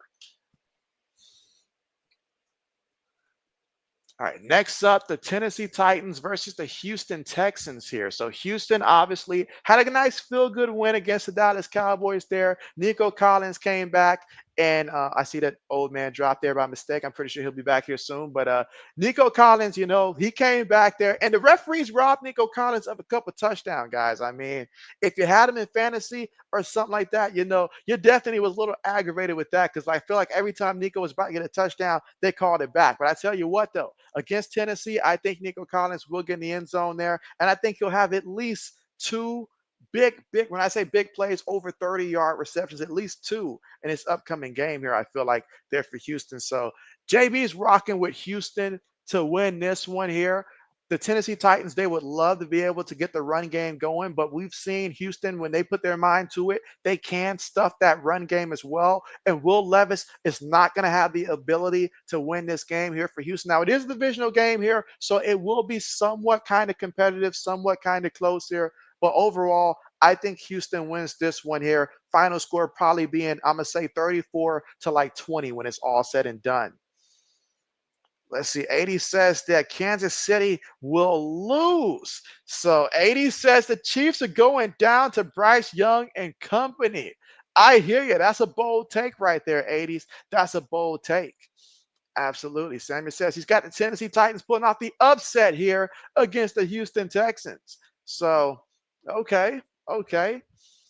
And again, we will give Old Man a little bit of time here so we can see who Old Man's taking in this one between the Tennessee Titans and the Houston Texans here. Again, both, you know, Tennessee right now, 2-8. Season's not going the way that you want it to. But if they're going to have a chance here, they're going to need Will Levis to have his best, and I mean his best performance of the season. And JB just doesn't believe that that's going to happen. And so, Old Man is back now, so he can let us My know. bad. Sorry about that. Oh, it's all good. It's all good. You know, just let us know who you got between the Titans and the Texans here. I got Houston. I Okay, don't trust. okay. I don't trust Mason Rudolph or Mr. Mayo Man. Absolutely. All right, so here we go. Broncos versus the Raiders, and you get to go first on this one here. Give me the Broncos. I gotta say this, and I'm man enough. I was in the zone with Hill. I'll do it again because I was dead wrong about Bo Nix. The man is doing everything he needs to do to win games. He is moving out the pocket. I thought Bo Nix was gonna be like Matt Jones, a little faster, but be a mid quarterback. Hmm. Right now, to me, if you want to say Bo Nix offensive rookie of the year, I can't argue with you. I can't. All right. Well, hey, you know, it's a good thing when you're able to say, "Hey, I was wrong." Because sometimes it happens. You know, like a lot of times it happens. Shoes for a lot of us, for sure. And for Bo Nix, what I like is that you know what he said about him and Sean Payton, that they figured out a middle ground, you know, for what they both like, what Bo Nix is comfortable doing and what Sean Payton wants to do. And clearly you can see that progression as they're continuing to get better. So that's a positive there. But also that Atlanta defense, they look lost. Like they look really lost. Like when I say lost, like I mean bad loss. Like that was just embarrassing there. They were getting torched there, like both like. But I am happy for Bo Nix because he was a guy that many people already labeled him a bust coming out of the draft. And so just to see him showing some potential now, yes, it's just a rookie year, and the real challenge starts year two once they have some film on you to see how you're going to perform there. But give me them Broncos in this matchup here because the Raiders don't even like their quarterbacks. How can I? They don't like their quarterbacks. They don't like their running backs. They can't commit because they're basically, playing musical chairs between three different quarterbacks. Is it Aiden O'Connell this week? Is it Gardner Minshew this week? Is it Desmond Ritter this week at the running back? Is White going to get any carries? How many carries? Is he just going to start the game? Is he going to get like 3 carries in the first quarter, then not touch the ball after that? Alexander Madison. He hasn't been the same since being a backup for the Minnesota Vikings and stuff like that. Like he's not even their best running back. Honestly, I feel like whoever the third string, I forget his name and stuff like that. He's their best running back. So they're playing running backs by the quarter here. And so they just can't commit. The only thing they've got going good for them offensively is the rookie Brock Bowers. He is the truth. So because the Raiders are so bad, he will not get offensive rookie of the year here, but he is certainly someone that is having one heck of a rookie season. Aside from that, they got Jacoby Myers, who I do like what he's doing. But outside of those two guys, Raiders ain't got nothing else going on offense, nothing else at all. And it doesn't get too much better on the defensive side of the ball either there for the Raiders. So give me them Broncos. And I feel like the Broncos, they got a lot of frustration built out that they're probably going to take out on the Raiders as well this upcoming week. But let's see what 80 said here with this big super of 45. And he says, "Oh man, you were dead wrong about Bo Nix." You say, "I'm glad JB was never wrong about a quarterback other than Baker and Spencer." Oh man, 80s. You know what? JB made his mistakes too. So JB will point out a couple quarterbacks there. When I said that Kenny Pickett was going to be the best quarterback in that quarterback class, right Woo! now I felt like I was right his rookie year because of how bad Malik Willis looked. But now, if you ask me between the two, Malik Willis is a much more serviceable backup down there in Green Bay than Kenny Pickett should never touch the field. So I was dead wrong about that. Absolutely dead wrong about that. So that's one guy that certainly stands out for me that I was entirely wrong about. Again, I didn't think he was going to be a star, but I just thought he was going to be of the quarterbacks in that class. I thought he was going to be one of the better ones. Just, a typical okay to start, slightly above a Daniel Jones type of range there. But man, man, is it, man, I'm just going to leave it like that. So JB has made his mistakes. All right. Oh, did I ask you? Oh, Oh you yeah, already went first. You went I went first, brother. first. All right. Okay. This one right here. And Samuel says he's got the Broncos. Okay, bet. So the 49ers and the Packers here, in which earlier today we all found out the 49ers, they're not going to have Brock Purdy out there tonight. So we're going to see how this 49ers offense looks now without Brock Purdy there. And the 49ers, they've been hit hard throughout the course of the season with injuries and stuff like that. They're going down to Green Bay. So give me Give me the Green Bay Packers in this one without a doubt. They're going to find a way to win this one here because San Francisco, it's just tough to overcome all the stuff that they've had to overcome. Even the greatness of Christian McCaffrey can't save them in this one. Old man, who you got? I got Packers. Not only don't they do not have Purdy, but Bosa's out too. That's right. So they don't have that. Absolutely. And let's see. Mike says, thanks, JB, for pretending Raiders ain't due every year. And so, yeah, them Raiders, don't get JB started on them Raiders there. I tell you what though, like when the season's over, obviously after the NFL, I'll do college hoops for a little bit because we're gonna have March Madness. JB loves March Madness, wants to be a part of that. But once me and old man get to the point where we're covering a lot more mock drafts and stuff, we're gonna have to do a deep dive on the Raiders and how you can possibly fix the Raiders. I do feel like there are some options for the Raiders that I can think of. Maybe like in the third round, when it comes to like running back as first round, get you either Shador Sanders or Cam Ward. My preference is Cam Ward, but if you get Shador Sanders, that's great as well. Definitely, you got to get you a running back like that kid from North Carolina. I think his last name is Hampton. That guy, I think that'd be a great fit for the Raiders. You got to bring in a guy like Mike Vrabel. It may not be the sexy pick. He'll never bring home a Super Bowl for the Raiders, but I feel like when you're in a situation where you've got no culture, for the team. You need a coach that can come in and just bring discipline, bring in the mindset. Because think about Dan Campbell when he took over for the Detroit Lions. What did he install? He installed the culture first. Then he brought in guys that fit his culture. He brought in a David Montgomery in a role that he obviously had to sell this guy on. He went out and drafted a Jameer Gibbs and stuff like that. He went out and he, got the guys that he got that fit his motor. Jared Goff, nobody wanted the Jared Goff at that time, but he found a way to make it do what it do. And so I have to give him a lot of credit for that. I do. And I feel like Mike Vrabel, he has that type of a like culture where he's going to come in the room and he's going to command respect from the Raiders. And right now, that's what they need, someone who's going to command respect. If you bring in a Ben Johnson or someone like that to the Raiders, he's going to fail because a young new coach who's not used to being a head coach, he will not be able to handle the responsibility of a team that's completely lost with no direction. He needs to go to a team that they have some veterans in place. They just need a good scheme to help them reach their full potential. He would not work for the Raiders, in my humble Oh opinion. no, I So, agree with that. Ben Simmons is a no go with the Raiders. I already told you. I think Mike Vrabel going there. Not only will the best player respect him, mhm, Crosby that is will respect him, but Tom Brady respects him, yep. and Because the you already first, know. Say what mhm, you want about Tennessee, the Titans, man. They never won any big thing, but they were consistently in the fight every year. I'd rather be in the fight every year than being rock bottom or being a laughing stock of the NFL.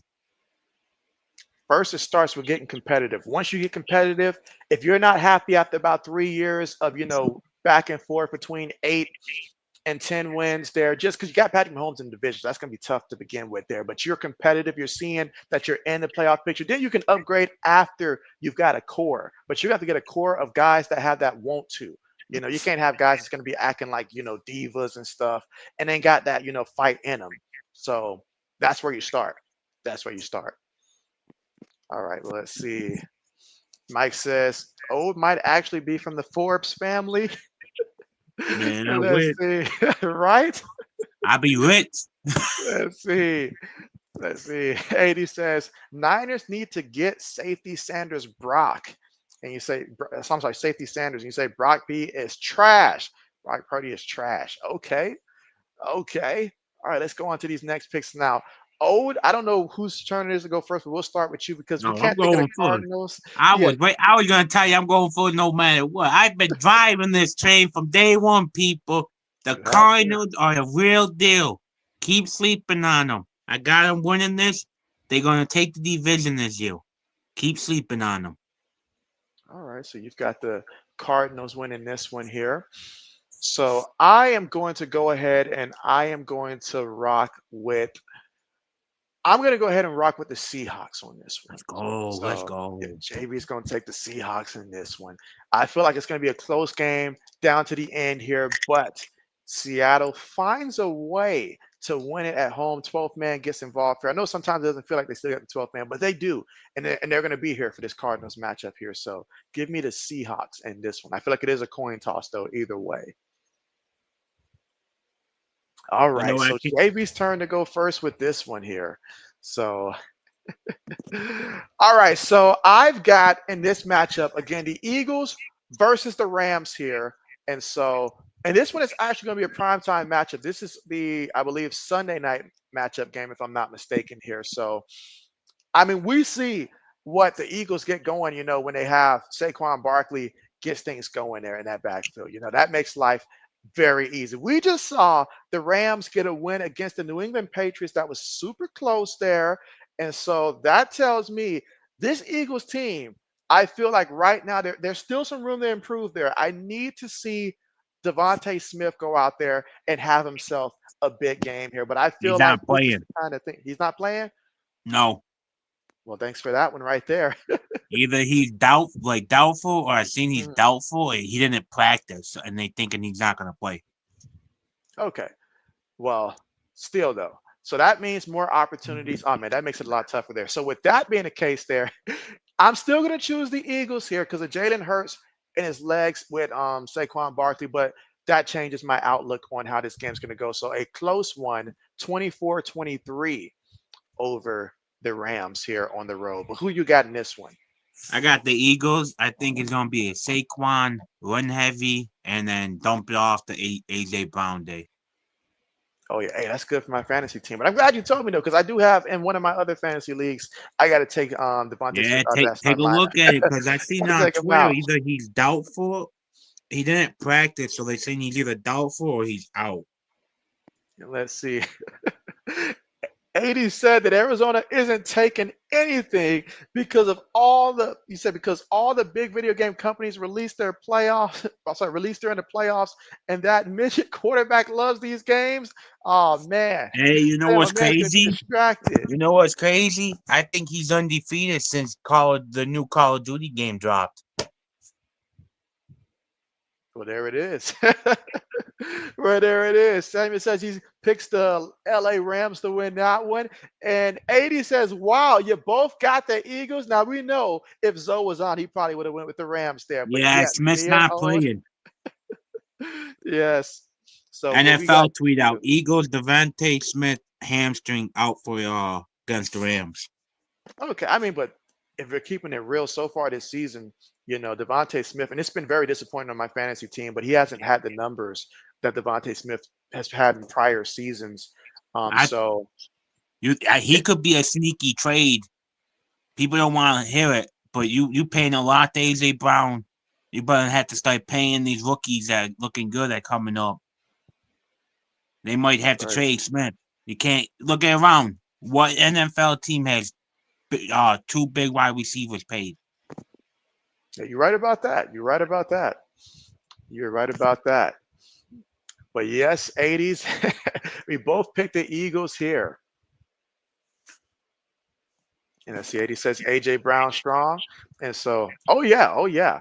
I want to see Jaden throw the ball to him more, because my Me too.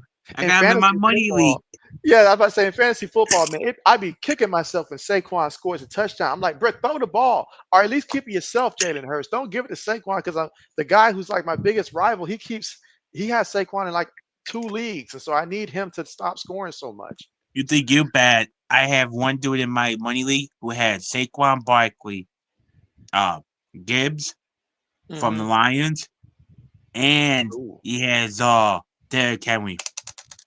wow, wow, he did some drafting. He Oh did some yeah, drafting. he had the last two picks and went back to back. He went Barkley and he went Gibbs, That was and smart. then he traded for Henry. Oh, that was real smart. Real smart. All right, let's see. 80 says, I meant money bags, 80s. And he says, spoiler, the Cardinals are frauds. And 80 says, also, we got an MVP running back, JV's Giants let go. Oh, man. And Mike says, the Eagles versus the Lions, super game, NFL championship. And so that would be a That's very who I good have. game. Man. That's So who the I have Eagles, this year. yeah, Lions the Eagles and versus Lions. Eagles, Okay, and then okay. I got KC versus Ravens still. KC versus the Ravens there. Ravens, they got to show me a little bit more there. But for right now, I'll still put them there. But it's interesting. It's interesting now. It is interesting. Mike says Eagles got two greats. You say Smith and AJ. All right. But speaking of the Ravens here, so we'll let you go first here. Ravens versus the Chargers. Who you got in this one? I got the Chargers. All right, so you got the Chargers here, in which with that Chargers defense there, I could certainly see that being the case here. Okay. I got the Ravens though. I believe in Lamar, and hey, he's on my fantasy team as well here. So Monday Night Football, you just saw the Steelers lose to the Browns here. You know how important this game is for both of these teams here, but I feel like the Ravens, they understand this is one they cannot afford to drop to 7-5 right now. And then especially you're losing to a Chargers team that you might be competing for a playoff spot there. This is a huge game here. I think the Ravens, they do find a way to win this one here. King Henry, he should be fired up as well. And Lamar goes out there and do Lamar type things here and gets it going. So I think the Ravens win this one against the Chargers. But it is going to be a good His game. brother versus brother. That's right. That's right. The Harbaugh Bowl, Wait, I might have to change my pick. Khalil changing your Mack pick. didn't Mack didn't practice today. Oh man. Yeah, I'm switching. I'm taking Baltimore. Oh man, I was really hoping you was gonna go with the Chargers there. Oh, Nah, I seen that. No, they ain't got Khalil Mack. I'm. all right. So the Ravens versus the Chargers, the total points here. What do you have for this one? Ooh, I'm gonna Sorry, say 40. you said I'm gonna 40? say. I'm gonna put 47. Ooh, we are so close. I'm putting 46 because I think the final score is going to be Ravens 26, Chargers 20.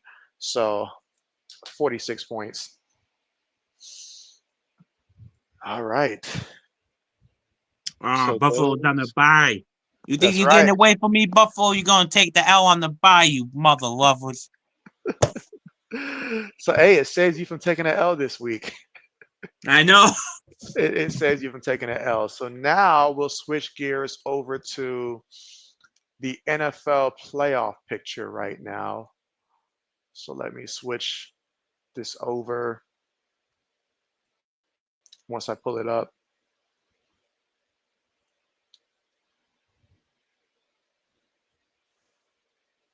All right, so we'll take a look at the current playoff picture standings as they are right now. So now we see Kansas City. They've got a loss here. So both the Chiefs and the Lions, they're both 9-1. And in the chat, as we're looking at this, let me know your top five teams right now in the NFL. Purely your top five list, though, ranking it from 1 to 5. Let JB know your 1 through 5 here in the NFL so far this season. And old man, if you want to tell us to get us started as well verbally, let us know. I got Lions first, KC second. I got Ravens third, Buffalo fourth, and the Eagles fifth. Okay. Okay. I've got right now, I've got the Chiefs 1. I've got the Lions 2. I've got the Eagles at 3. I've currently switched and put Buffalo at 4. And I've got the Steelers right now at 5. So I did switch it Ooh. from the Ravens there. I know I've been saying the Ravens for the longest there, but they did drop there for now. For now, slightly like they would have been next though. So that's how I have it. Lefty, what's good with you? What's good, Lefty? What's good? All right, so let's see. So 80s comes through with his. And 80 says he's got the Eagles, Lions, Bills, Bolts, and the Ravens there. So he's got the Chargers in there. Okay, nice, nice, nice.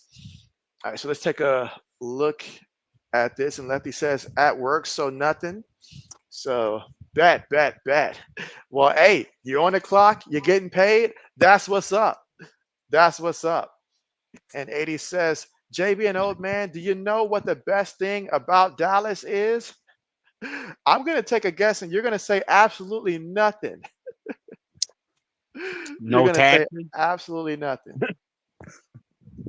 But what is it? Enlighten us. You All right, can and I be a want, mid quarterback and get paid. and let's see. 80 says Dallas Goddard. And so I was thinking earlier about Dallas Goddard, Goddard, and he says Dallas Goddard. I get you. I get what you did there. I get what you did there. I would have never guessed that though. I would have never guessed that though. Now JB's got to steal that and use that one day. If RC was on, RC would totally intercept that and be using it moving forward. Oh man, Mike's like, "Ode, what the heck?"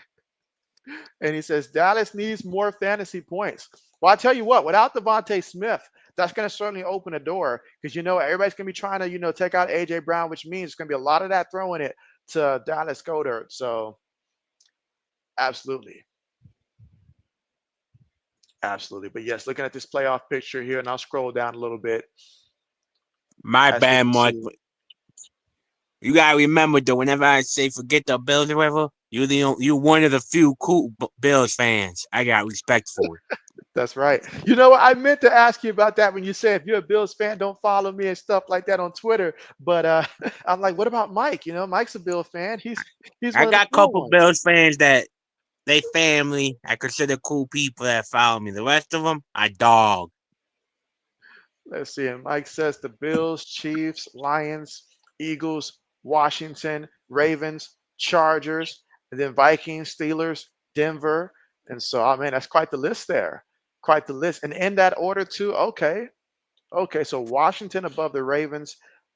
Okay. I probably would swap that one because we did see them head to head there. So I would swap that one. But okay. Okay. Hey, that's a good list there. It's a good list. All right, so looking at this, now we did say we were going to talk about the Atlanta Falcons. Oh, so they're on a bye week, so they wasn't on the schedule for us to talk Man, about them. But the beat down that defense took. that Whoo! defense quit. Did you see that? Base gave up. The defense gave up. Hmm. I'm shocked because I thought the Falcons' defense was going to be top notch this year, and they don't look like anything. If they walk in the playoffs with that defense, they ain't going far. They're not. I mean, if they have that defense, if Tampa Bay can put together a string of wins here, then that'd be entirely different. And so, but we got drifting coming through here on the Dixon Way. Wade, what's good with you? What's good with you? Mike says he's rooting Pats for a while now, and so we appreciate that. Appreciate that. But yes, Drifting, thanks for coming through. We got Marion here, part of the Dixon Way Raid. What's good with you? And Hamster as well. Shout out to you guys, the real MVP and Breeze 1500. What's good? It says Atlanta Rise Up. What's good to Dixon Way? Yes, appreciate you guys. How are you guys doing this Friday night? Coming through on a Friday night. Oh man, Richard, what's good? And he said he got that thumbs up there, number 8. I appreciate that and appreciate you coming through here.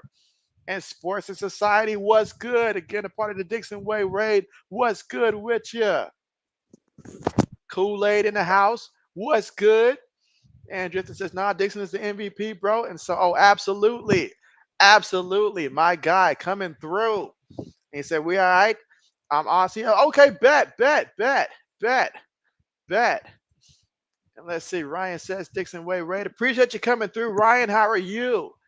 Nick, what's good with you? Again at Dixon Way Raid. Thank you guys so much for coming through here, showing JB Nation some love, guys. That's what's up. And Dixon Way himself. What's good, man? How's it been? How's it been? What's good? And so Kool-Aid said 13 thumbs up. Hit that button. So appreciate you guys. Yes. Hamster says thumbs it up, guys. Thanks again. Drifting just subbed to me. I appreciate that. Thank you so much. Yes. Thank you all so much. And Ryan says pretty good, boss. And so glad to hear it. Glad to hear it. Nothing like a Friday night get to talk about sports. And hey, what's to come this upcoming sports season? You know, well, this weekend here, some pretty big games, both college football and NFL. Absolutely. Yes, and Drifting says all love. And so, oh yeah, JB, appreciate you guys so much coming through here, showing the love, and you guys are really appreciated. Absolutely. And let's see, Hamster says, put them Falcons at number 1. I hear you there. I hear you there. Absolutely. I hear you there. For sure, for sure. Yes, but the Falcons, hey, they've got some work cut out here the rest of the way. Got to shore up that defense for sure. For sure. But oh, since we're talking about the Falcons here, how do you feel right now about the play that Kirk Cousins has done so far this season? Now that we've got a bit of a sample size to go off of. I think to me, Kurt doing what Kurt normally does. He plays just enough games to get your hopes up, but at the end of the day, he ain't gonna win you a big one. He ain't winning the Super Bowl. And definitely what they did, the Falcons defense, if they don't like get stuff together and switch up, like I said, they're not gonna go far in the playoffs. And so certainly some things to fix for sure. For sure. But on a bright spot though, you know, John Robinson, you know, how you feel about John Robinson and his role? Him, Algier. I think they need to start using him more. Like you gotta get him going. He's the big power back, and when like this time around the year when it starts getting cold and you start going in cold weather, and in the playoffs, you gotta have a good run game. That is true. That is true. Because especially you look, let's look at some of the teams that are currently right now ahead of the Falcons here. So I mean, obviously, Detroit, that would be at home, like assuming that they were to match up in the playoffs, one would think it would be down there in Detroit there. So you wouldn't have to worry about weather there. Same for the Cardinals there. But Philly can get a little chilly there. So in a game like that, you're right. You're gonna have to be able to bust out, that running game there in terms of being able to have that power back, like an Algier, a little bit more there in that scenario. But luckily for them, two of the three teams that's currently ahead of them, they wouldn't have to too much worry about that from a weather perspective, in the playoffs, based upon how the picture is right now, if it came down to it. So absolutely. Let's see. Samuel says, good, great weekend and happy Thanksgiving. Samuel's got Thanksgiving on the mind. And so, yes, next week, Thanksgiving already. Man, The uh, year's almost up. Oof. it really is, which means college football is about to come to an end real fast. So it's crazy how fast the season's gone by. And Kool-Aid said, so the coaches have let him down. And so, all right, so Kool-Aid said the coaches have let him down here. And so I've seen some games where it's like, oh man, Kirk really out here balling. And then there are other games where it's like, oh, come on now, Kirk, what we doing? But I tell you what, though, that defense has got to play a lot better to give the Falcons a chance there because you do not want to be in a situation where you're going to have to ask Kirk to go out there and have to throw for 350 plus and about 4 touchdowns to give yourself a chance in that one. But that being said, though, it's a bye week. So perfect time for a bye week to go ahead, fix things, correct that, and then go from there. Because you've had some successes this season, but clearly to get where you want to get, you got to also make some adjustments. So perfect timing for that bye week there to be because you got a lot to look at in terms of from the film and stuff like that from the last game. And so they'll come out hopefully more motivated after that bye week. Who do they play when they come back? That's a good question. Let's see. Mass says to Dixon Ray, what's good with your Mass? Thanks for coming through. Absolutely. All right, let's see. Now, looking at the bottom here, in which Commanders there, Packers. I mean, NFC, very competitive from head to toe. You look at all those teams there, very competitive. And the same thing in the AFC as well. You look at the teams there, Chargers. They've been winning. Not too many people have been talking about the Chargers, honestly, but the Chargers they have been quietly putting together a really good season. Their strong defense there. J.K. Dobbins, he has his moments where when he really gets going, that really elevates them. And then you've got Conklin out there at receiver. Man, did we Oh drop the yeah. ball not getting him, you know. I don't want to hear about it. I will But say though, a lot of people were doubting the Chargers because they got rid of Allen, they got rid of Big Mike, they got rid of a couple peoples. Say what you want though, Harbaugh got that team looking real good. And if you ever watch their opener for their homes, like if you watch before the game happens, Harbaugh's near Harbaugh 90% of the time talking to him, figuring out, asking questions. Hey, how would you like? They are a match in heaven. that's what's If the up. Raiders get a good head coach and a good quarterback, that division is gonna look a whole lot tougher. That's a big if. They got to get it right, though. They got to get it right. All right, let's see. Kool-Aid says, run the ball, play action. Kirk will shine just like Beck did for Georgia. And so you're onto something there. Absolutely. That would have been my philosophy if I was running the show. And let's see, Black Medicine in the building. And he says, whoever ain't picking the Falcons and the Tide, he said he's unsubscribing. And Well, so, Breezy, what's good with you? Says, yo, what's good with your fam? And so, yes, all is well here. How are you? How are you? All right. So let's look at the teams that are on the bubble right now in this on both sides of the playoff bracket. The teams on the outside right now looking in. So you look at Indianapolis, that win against the Jets was a win that they needed to have. And they did win a back and forth game there. They won it 28-27 there, which threw more dirt on the Jets season there. But you look at the Colts here, you look at the Rams, you look at the Seahawks, and for right now, 49ers there. Those four teams, I feel like they legitimately understand that if they can string together some wins, and again, I'm just talking about from a probability perspective, if they can swing together some wins, they have a possibility. But for Indianapolis, it's not looking good. You're going against Detroit. So you're going to have to pull off one heck of an upset there to avoid going 5-7 if that were to happen. But the Rams, they're 5-5. Seahawks, they're 5-5. 49ers, they're 5-5.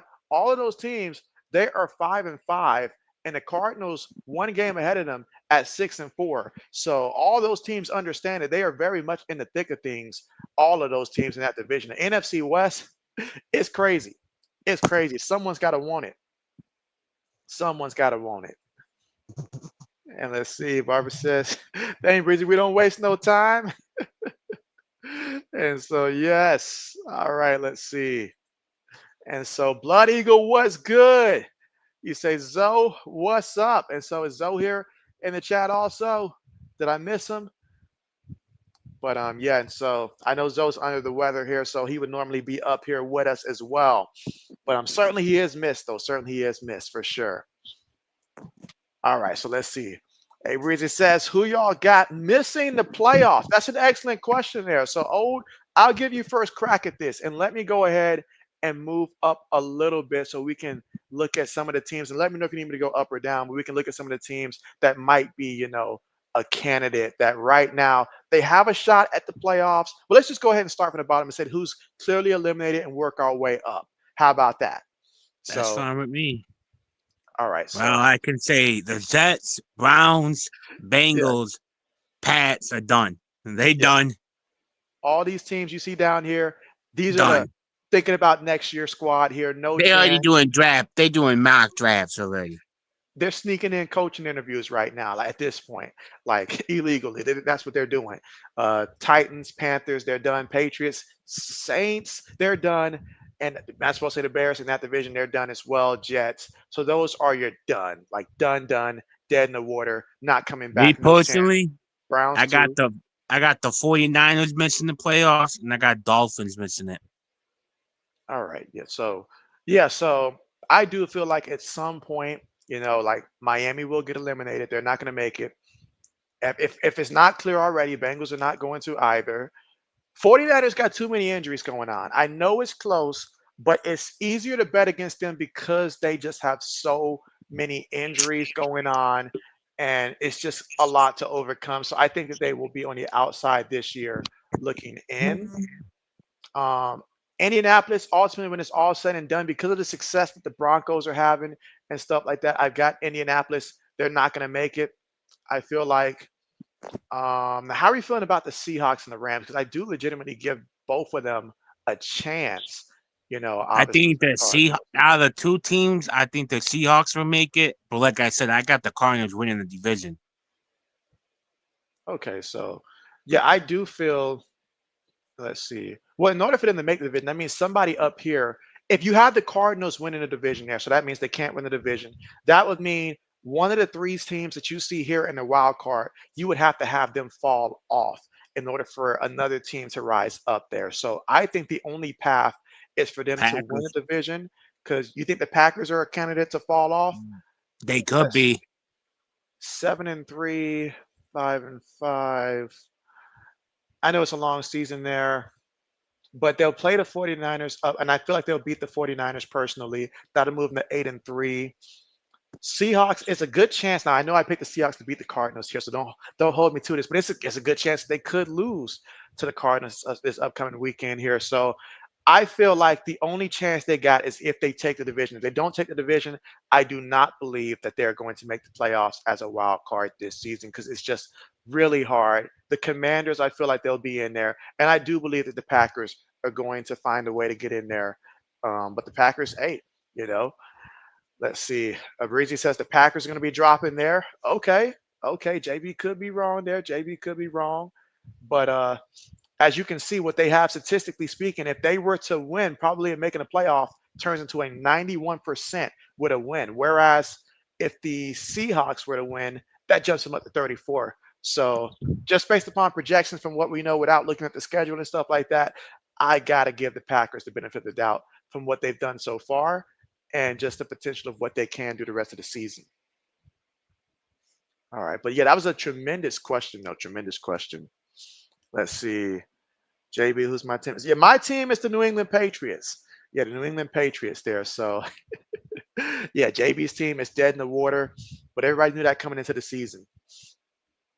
And so, Yeah, absolutely. Definitely do hope that he's better. I spoke with him multiple times today via text and stuff. So he does feel a little better. He does feel a little better. He's just, taking some medication, so he's got to take a lot of rest. But he is feeling better than he was a couple days ago, so that's a positive sign there. And we're definitely hoping that he continues to get better, as we certainly do miss him. Certainly do miss him for sure.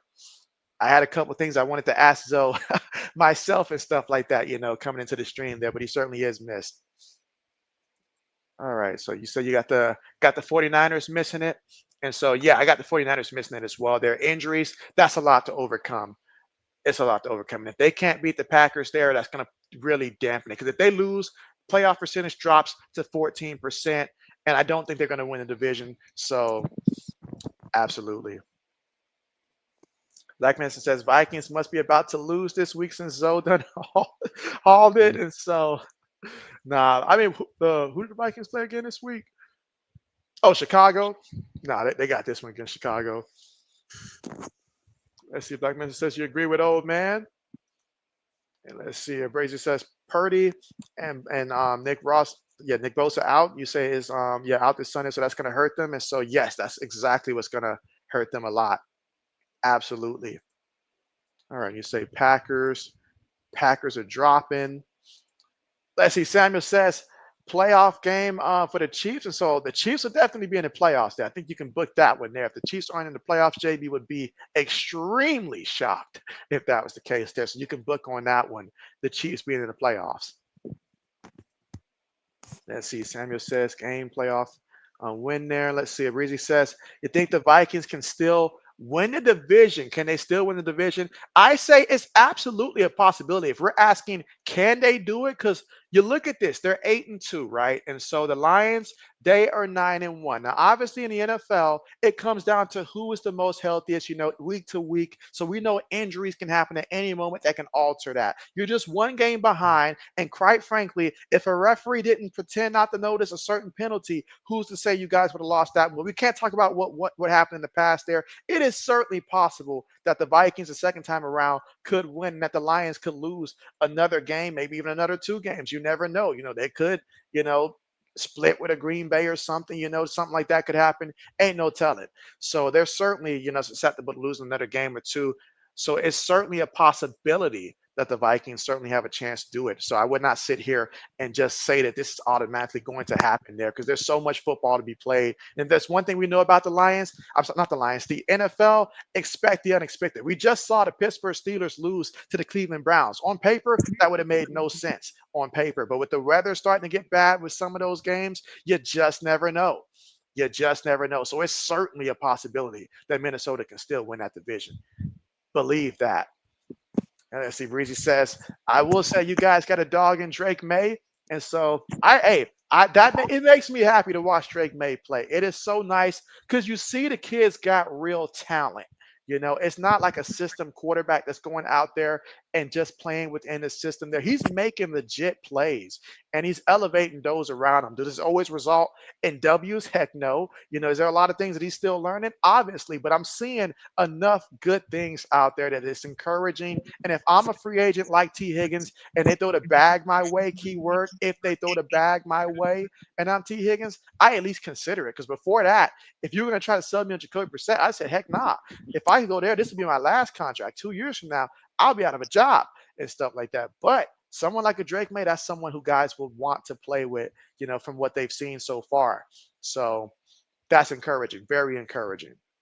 May is 22 years old and is already being the leader of the Patriots. And you can make an argument he's already the best player on New England. So absolutely. Absolutely. Samuel says, am I going live tomorrow? So yes, tomorrow for the got to cover your ears there, old man. I know you hate when I stream us, but Indiana versus Ohio State game at 12 o'clock Eastern time. JB will go live for that one.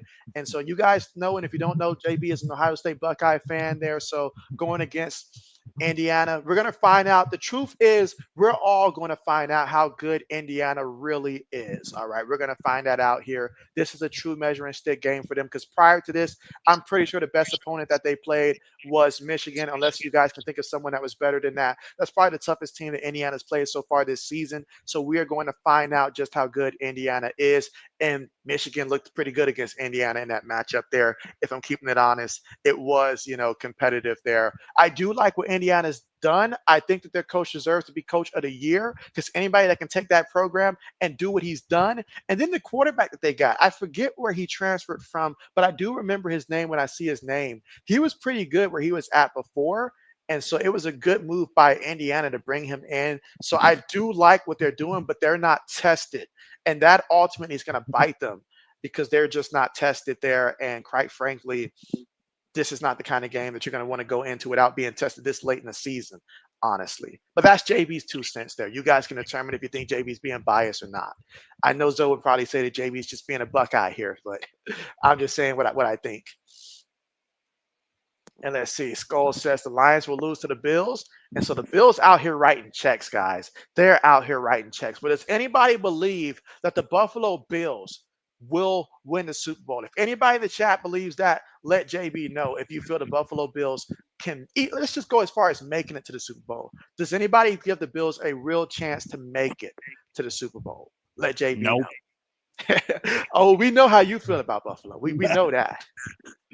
And let's see, Breezy says, once you guys can draft some receivers and defense, y'all can be like the Commanders. And so the key part is drafting receivers. Oh, man, when was the last time you saw the Patriots draft a good receiver in the first 2 rounds? Ooh. Like if you eliminate the Julian Edelmans who were quarterbacks converted to receivers and stuff like that, when was the last time you guys saw a Patriot team draft a receiver that was solid in either the first or second round? Like for me, unless I'm just not thinking anybody, you got to go back. And again, we're not counting tight ends there because tight ends we can say Gronk and stuff like that. But if we're talking purely receivers, guys, you got to go back to Deion Branch and I'm stuff like about that. to say Dion's So, the only one I could think, and that's been so 25 to almost holy. yeah, so JB's probably thinking maybe we avoid doing that unless it's like, Go, throw the like, bag at T. Higgins. Bengals yeah, already planning on letting him test free agency. Me, Wolf, offer him the Brandon Ayuk trade money. I don't care. Overpay if you have to. we do better late rounds than we do early rounds. And so we might want to avoid that for sure. But I appreciate that. If only we could draft receivers, but that's something that JB's like, we can't do that. So maybe it goes offensive line. Maybe we get a second corner. I'd like to have Will Johnson from Michigan, though. I would honestly like to have that because, hey, old man, one of my favorite all-time cornerbacks to play for the Patriots, Ty Law, he went to Michigan. So if we could put him on the opposite side of Gonzo there, hey, Oh, that'd be big I time. was gonna wait. I was gonna wait for that. I was gonna bring that up when we do the free agency because I was gonna say if you could get T. Higgins and like Cam Robinson, me Yep, personally, if I'm New England, I'm either trading down, and it depends on will do. I'm taking them to pair him with Gonzo. That's only if I can get yep. T. Higgins and Cam. Yeah, that's true. That's true. If we can get a Because you big take time, care of your wide receiver, you bring a vet left tackle in, then you go pass rush in the second. Third, you go get a left tackle, and there you go. there it is. Because I mean, you think about the division. Because like obviously that last game when we watched, the Rams, they had two excellent receivers. Um, and then we just had one really standout corner, and we was exposed because of that. So if we can get another young guy in there too, again, it's a luxury thing there because we have bigger needs there. But if we can accomplish that throughout free agency, that'd be an excellent route to go. But we'll move on there because it's we'll talk about some of the other stuff there. And Bob says that the Falcons will fall. So this is how JB likes to see it. Like if we're going to talk about a team that's going to fall, that means we got to talk about another team that's going to rise to replace them. Now, if they were in the wild card spot, they would have been my first choice there. But in terms of purely narrowing it down to division, because somebody has to win the division there in the NFC South, and we look at the rest of the teams here, while I scroll down. So Falcons right now they're 6-5. Tampa Bay, we know that they're pretty beat up, and so that they're 4-6 here. I assume that they're going to beat the Giants and move to 5-6 here. But the Falcons still have a bit of a lead here. So if you believe in the Buccaneers here, I could somewhat understand it. If they were more healthy, sure. But with Mike Evans coming back, will Mike Evans be enough to help elevate Tampa Bay? I do think that they have an easier schedule, so it's not impossible. It's certainly a possibility. But if they're going to fall, then that means the Tampa Bay is probably the team that's going to have to rise. Because what I'm saying is that, even if they go like, like win one, lose one, win one, lose one, if Tampa Bay doesn't rise, it's not going to matter because they can probably win a division with like 8 wins, probably, if Tampa does not step up. I don't believe in the Saints, but if someone believes in the Saints there, I mean, I guess it's not impossible that they could rise as well. But those are the really only two options because somebody has to win the NFC South in that playoff picture. So you would have to believe that Tampa Bay most likely is that team. And hey, if they do beat the Giants, according to the probability, that shoots up their chance to 45%. It's currently at 37. But if they were to lose, it would drop to 21%. Meanwhile, for the Falcons, their percentage currently at a 71%. I mean, again, the Falcons, they're on a bye week right here, so they can't, that's going to happen this week. It's all going to come down to what happens with Tampa Bay. So that's going to be a big game there for the NFC South this upcoming weekend. If Tampa wins it, that'll be huge. But if they were to lose it, then it might just be Falcons by default in that one. But still, excellent observation, though. Breeder said, and with the cap space, y'all have too. And so, yeah, 'cause we've been too cheap. We've been too cheap for the Yeah, longest, but but that has to here's the change. thing. It's a new paying period for like because they gotta spend a certain amount of cash space in 4 years. Hmm. Kraft didn't spend enough this season, so he has to spend money. He That's has right. no choice, or he's gonna get in trouble with the NFL. That's right. That's right. So JB is looking forward to it. I am. Samuel says, good. Okay. Thanks, buddy. Of course. Thank you, Samuel. Absolutely. And Samuel says, let's go, Ohio State. Love the support there. Absolutely. Let's see. You say facts, Bob. And so bet. And let's see. Breezy says, yeah, that's true. Only good receiver I can remember they drafted was Elderman and Gronk. And so yeah, and Elderman was like 7th round. And that's just taking a quarterback and converting him to wide receiver. And because of his knowledge of the quarterback position, he knew where to be and his athleticism. So that's why he had success. And learning behind Wes Welker also did help because he was basically the stunt guy before he became the guy, learning from a Wes Welker as well in that role there. But we don't have that luxury no more at all. Now I do like Pop Douglas there that we do have, and Keyshawn Baute, is that how you say his last name there? Um, I, Butte, I, he has moments, he has moments where he does some good things there. For sure. And I'm happy to see that Kendrick Bourne was involved last game. I hope we see more of that, but we still got to get that number one for sure, at the very least, that number one. the All biggest right. problem for New England right now, we have a bunch of number twos and number threes. Yeah. And if you go back and you look at a couple of the Drake May's picks, he's throwing high balls to receivers who are 6 foot and below, maybe 6 foot and one below. You need to Yeah. get him that big body X receiver to go up and go get it. Either T. Higgins or T. Mac in the draft. You gotta. Like, I know the O line's bad, but to me, the biggest problem the Patriots have had since Drake May been in, these wide receivers. They are dropping the ball left and right. For a wide receiver room who talks a big game, Baker, oh, I'll get people out of your windshield. Homie, you ain't done nothing. Polk, I got the best hands in the NFL. Dude, you've been dropping them. You finally caught a second touchdown, the easiest touchdown you could have caught. Come Yep. on now. It's time to shut up because you're not that good. KB is your best wide receiver, no man, and he's older. Yep. Absolutely.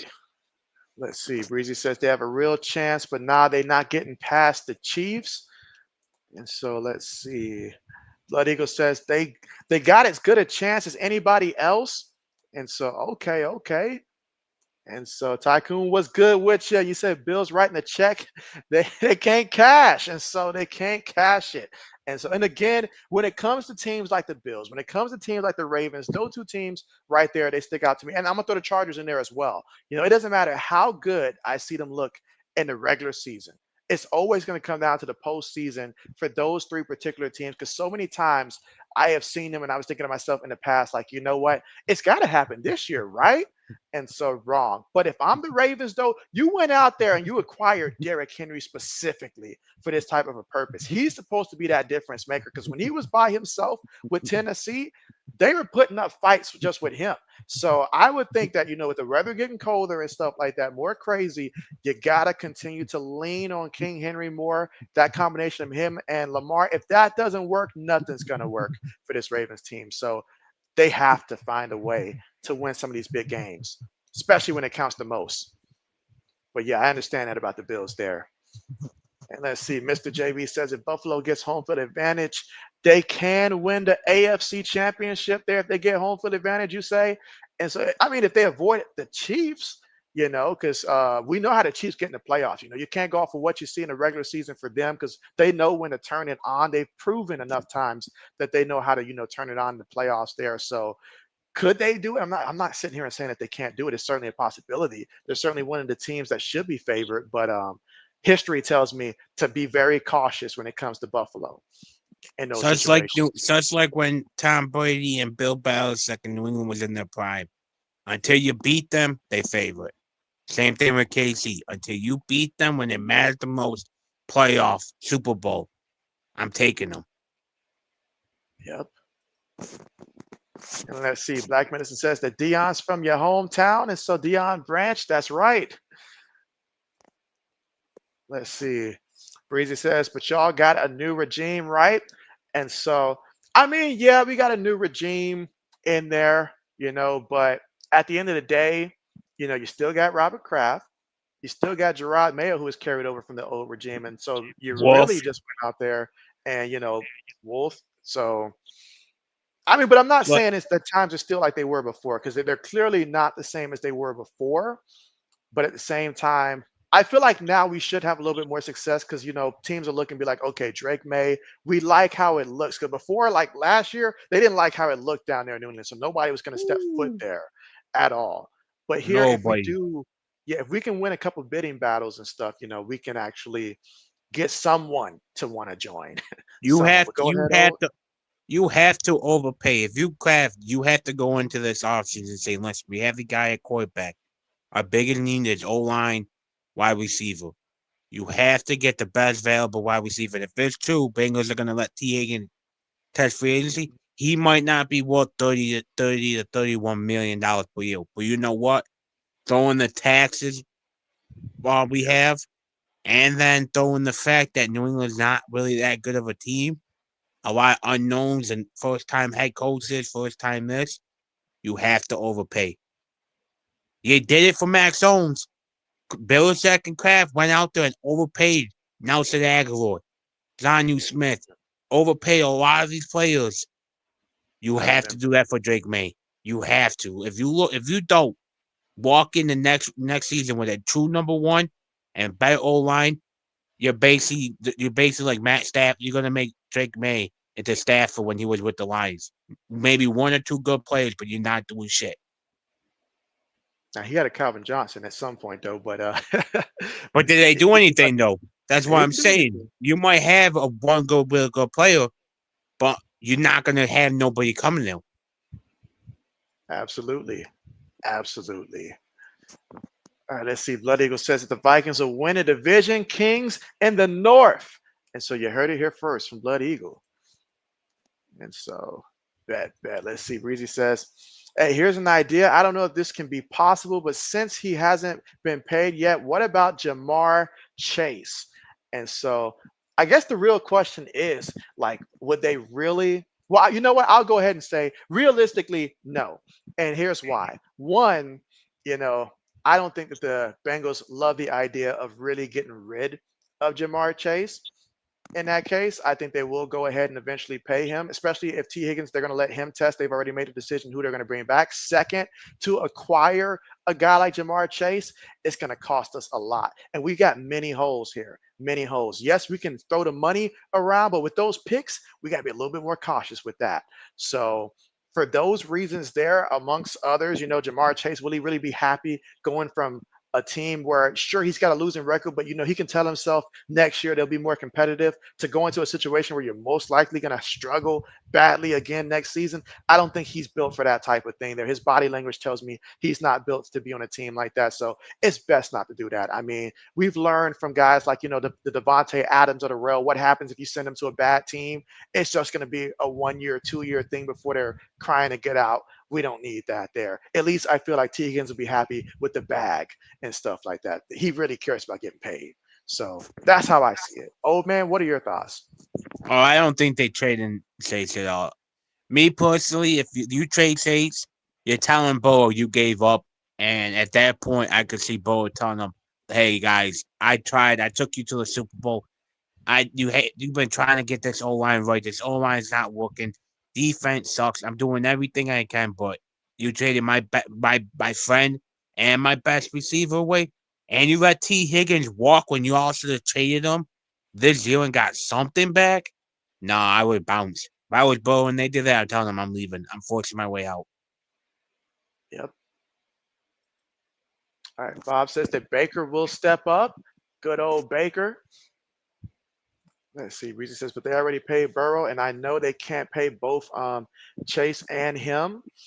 And so, well, they can take a page out of the Cowboys playbook because the Cowboys they should have avoided doing that, but you know how that works out. But still, I mean, if he were to get traded, though, it won't be to the Patriots. I'm pretty sure that they would probably talk to Chase in that situation and want to do right by him. And so you can't send him to the Patriots. That would not be doing right by him. Even if it's somebody else, it won't be us. Like he just won't be happy going to the Patriots. So there's no point Dude, in he's that not happening to happy. us. He's not happy now on the Bengals because I've been noticing that too. He's been taking shots at Bo, like, oh, sometimes I gotta tell Bo, get me the ball, get me the ball. Mhm. Imagine him coming here with Drake May. That's gonna ruin. That might ruin Drake May because that's gonna make him. Oh man, I gotta feed him no matter what. Even if pop Yeah, open, I gotta go to this dude. that's right. That's right. All right. And Samuel says he's out. Well, appreciate you for coming through, Samuel. You take care. And yes, see you tomorrow on the live stream. Let's see. All right. So let's see. Breezy says, yeah, you might be right. I don't know where they're going to get the money to pay Chase because he wants to be paid like JJ.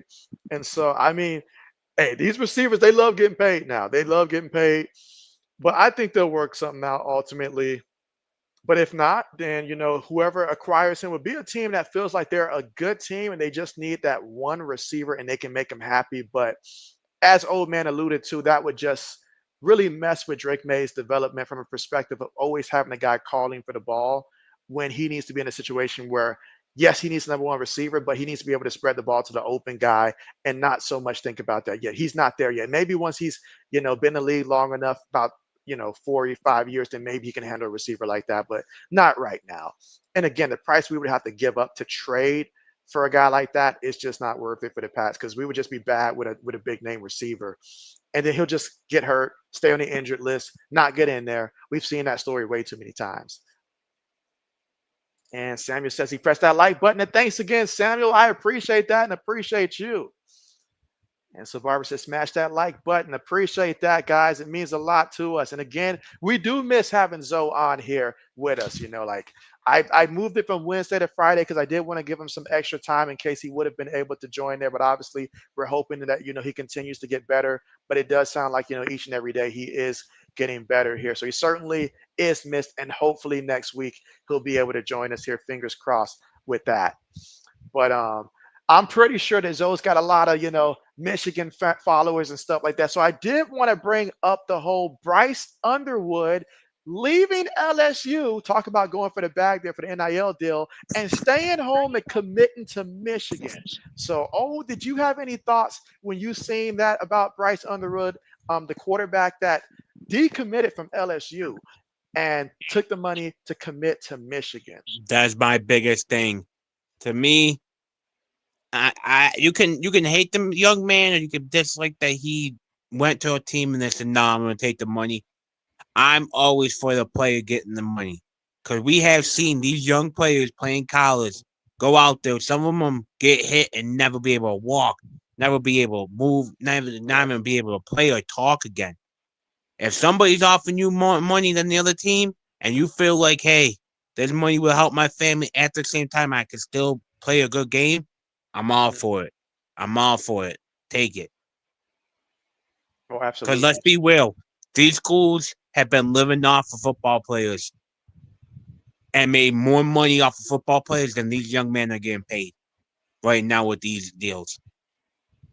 If you take all the history of college players, not all of them, because some of them did get deals underneath the table. I'm talking about the guy who's not going to make the NFL, Hmm. who's not even going to be a practice guy, might not even make the Canadian Football League. Finally, is getting paid enough money where he can say, you know what, it might not seem like a lot. Heck, $300,000. That's a good amount of money if you be smart with it. That's right. That's right. I mean, power to him there. And I mean, people hit the portal, even after a year. So it's not like committing to a school means like, oh, we're in a day and age where you're going to have to stay there for life there. So you make the best decision that's best for you and your family. Because at the end of the day, that's who you got to face, right? Like yourself in the mirror and be like, did I make the right decision? Was it the best move there? So, hey, good for him. And Michigan's been flipping a couple lately. Like they've been flipping a couple commits over from other teams that, definitely made that recruiting class for them a lot stronger.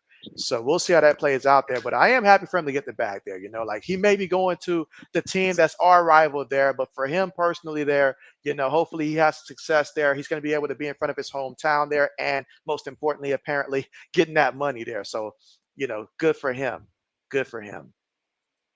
Oh, my bad. I didn't even read this, did I? And let's see. Skull says, old man and JB, it's not too late to come to the Vikings. You say, I think y'all are fans low key there. And so, My oh, mother's no, a no, we're Vikings good. fan, but I'm good. Like I said, I'm good, dude. I've seen 10 Super Bowls in my life with them walking away with six. I can't complain. And I so, really hey, can't.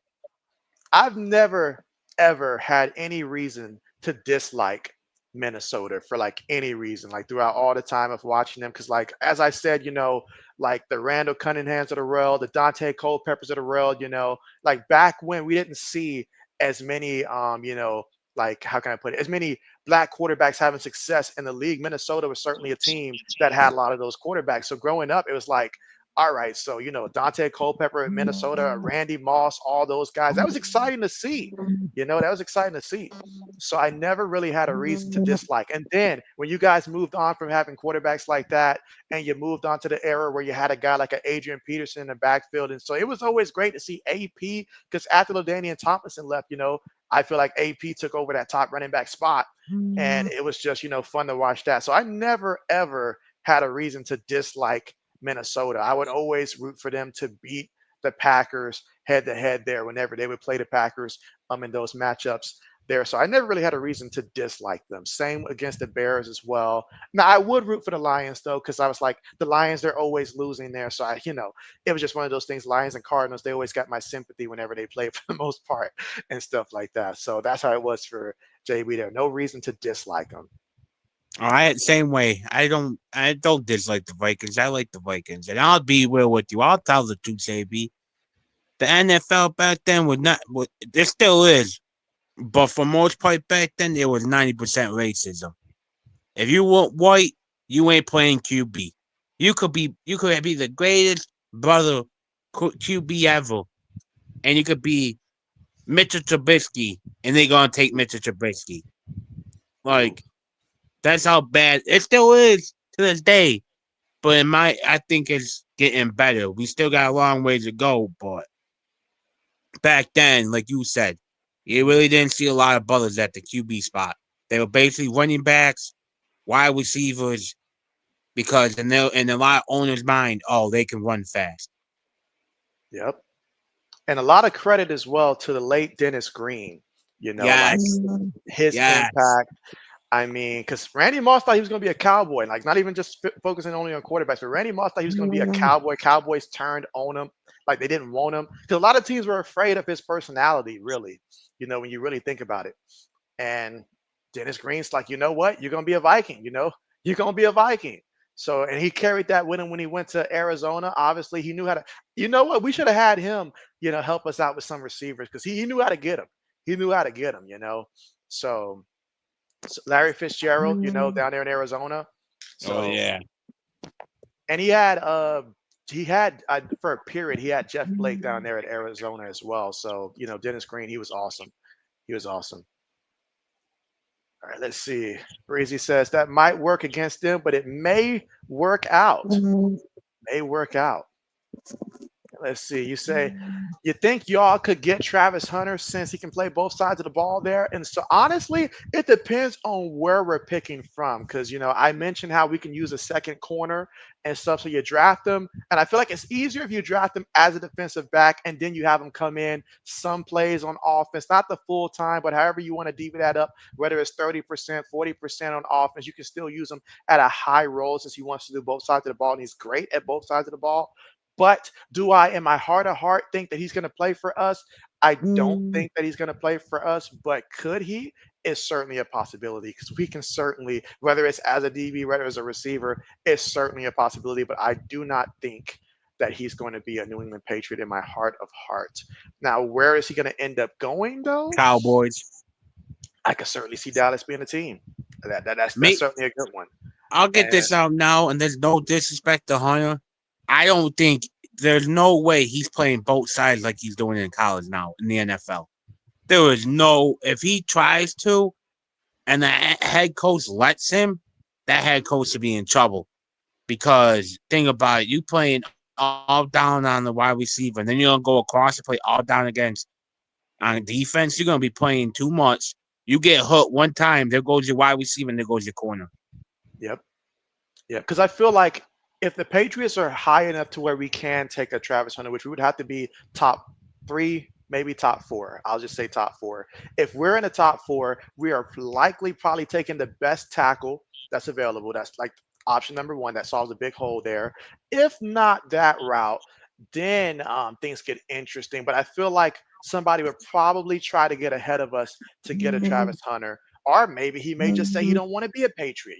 Like he does want to. It does seem like they're going to control where he wants to go and stuff like that. So maybe he doesn't want to be there. But I could see a team like the Titans maybe going to get him before we get our hands on him, possibly if it works I out can that see way. Zach. I can see the sacks. If Bill Belichick do, I can see Jaguars.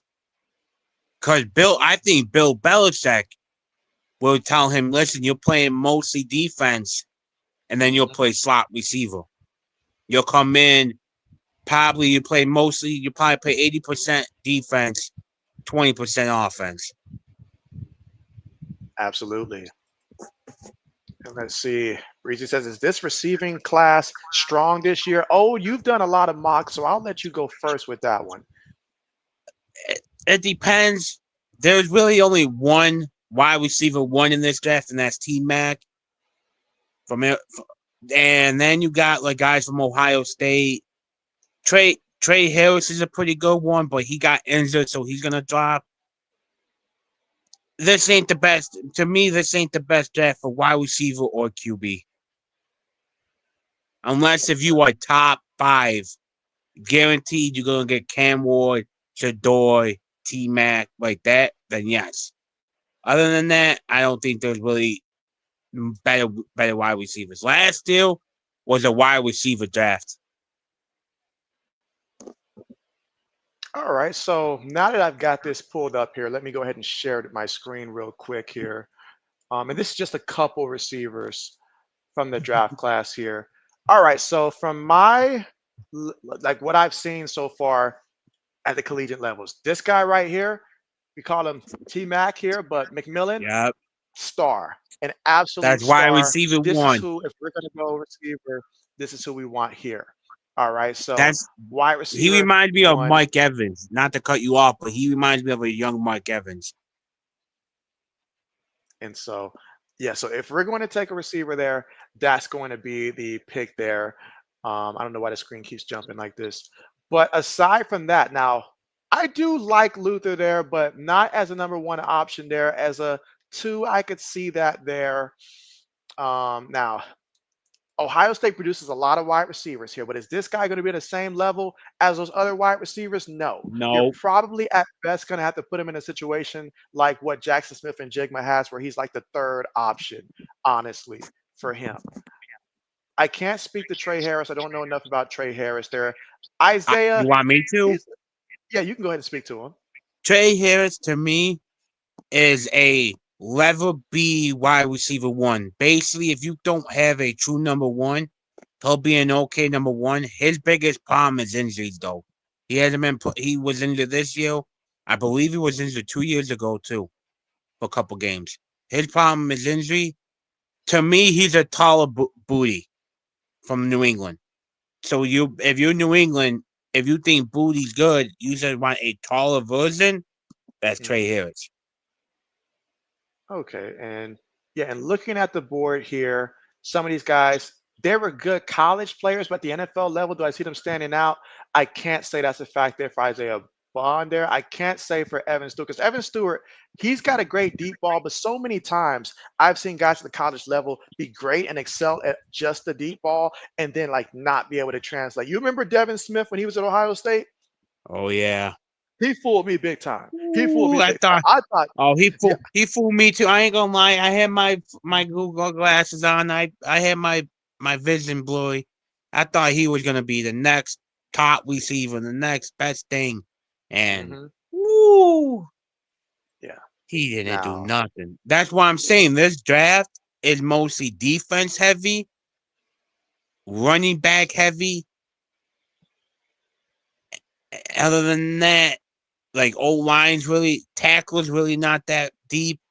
Like starting like top tier tackles, really not like that. Quarterbacks not like that, and wide receivers.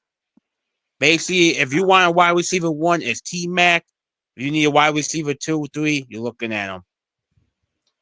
now, if we're talking about like middle, like let's just say fourth round, if you can get these guys in the fourth or the fifth round specifically, I have my eyes on the kid from Stanford and also the kid from Miami. Because both of those two guys there, they can be somewhere where I can see they land up on a team, like, say, for example, a Saints, a Chargers, where they're not coming in with the expectation to be the one or the two.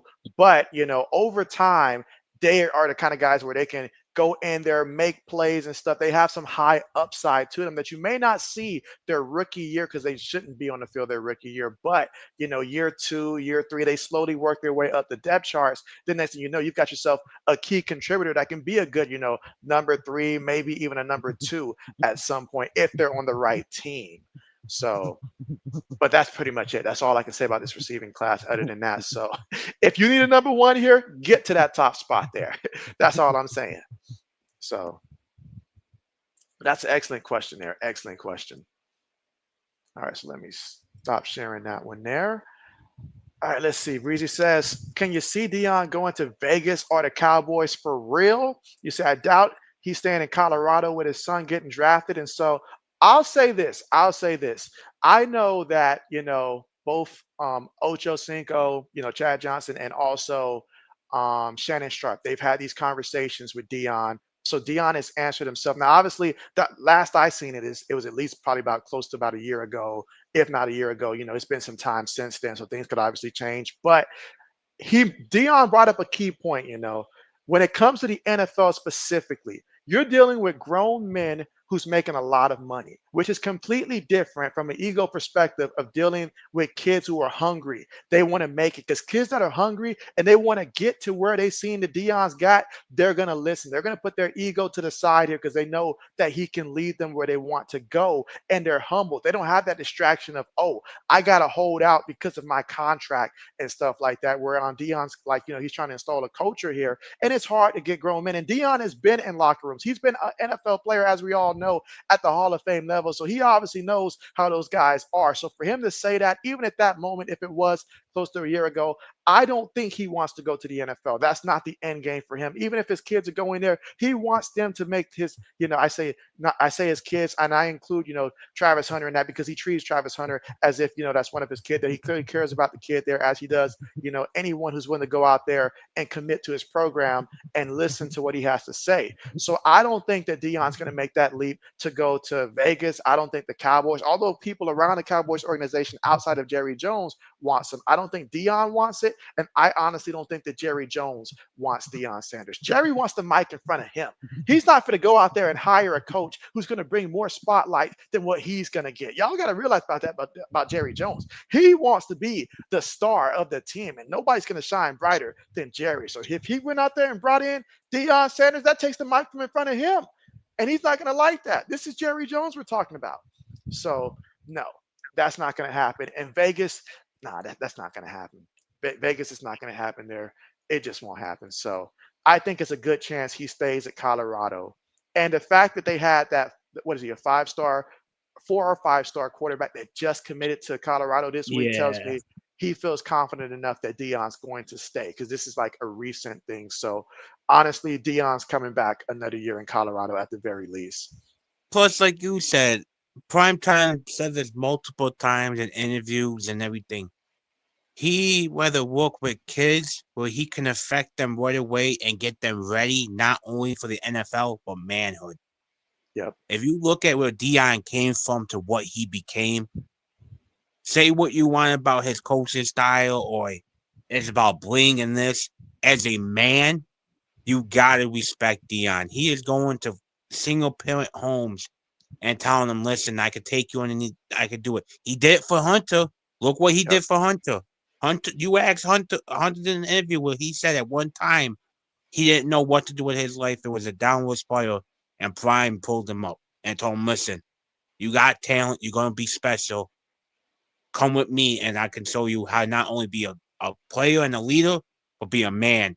And that's one thing I got the ultimate respect for Dion.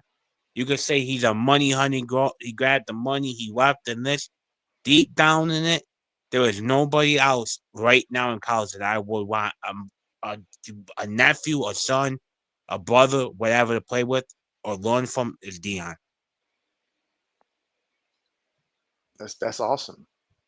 Awesome. All right, let's see. Skull says respect.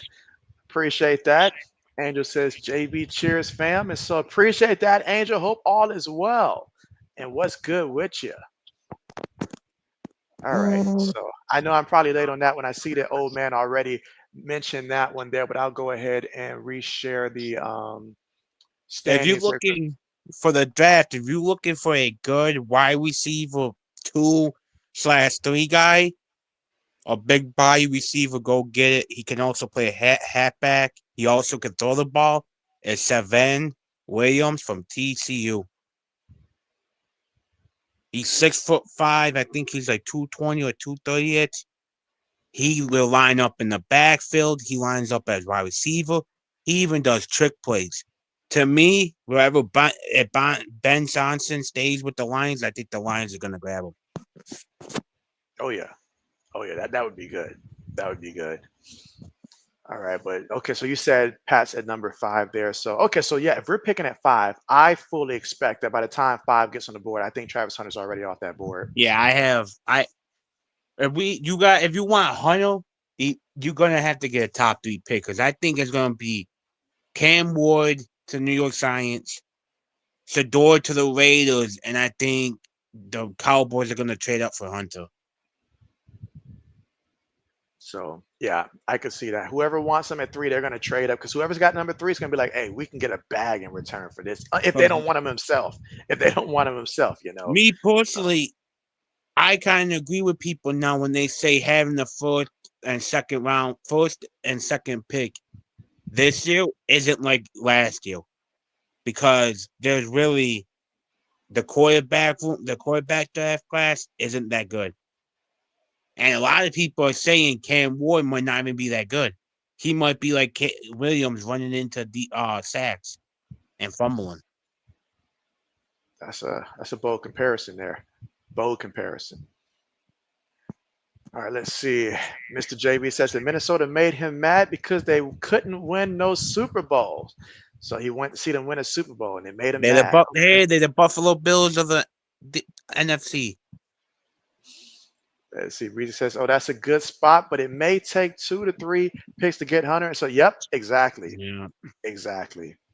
Let's see. Scroll says, "I heard the running back room is strong this year, and Oh so let's take yeah. a look at the That running this backs." might be, and it's crazy to say, but this might be the deepest running back class in a couple decades. It is deep. Like you could get a good running back in the third/fourth round, who would normally be of second round, second to first. But there's so many coming out. hmm I mean, just look at this list. Like every single running back that they have listed up there is like, this is a good running back here. That's what I'm Like this is saying. a guy who come in, and I mean, I could see three of them right off the bat that should go first or second round. Who might be there in the third round? hmm yeah, exactly. Like I mentioned earlier when I was talking about the Raiders, like I feel like if I'm the Raiders in the third round, assuming that he makes it to the third round, which I think he will.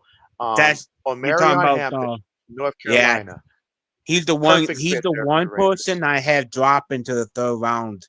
Just because if you look at the running backs, hmm he is mostly a speed guy. A lot of these guys are big, powerful backs.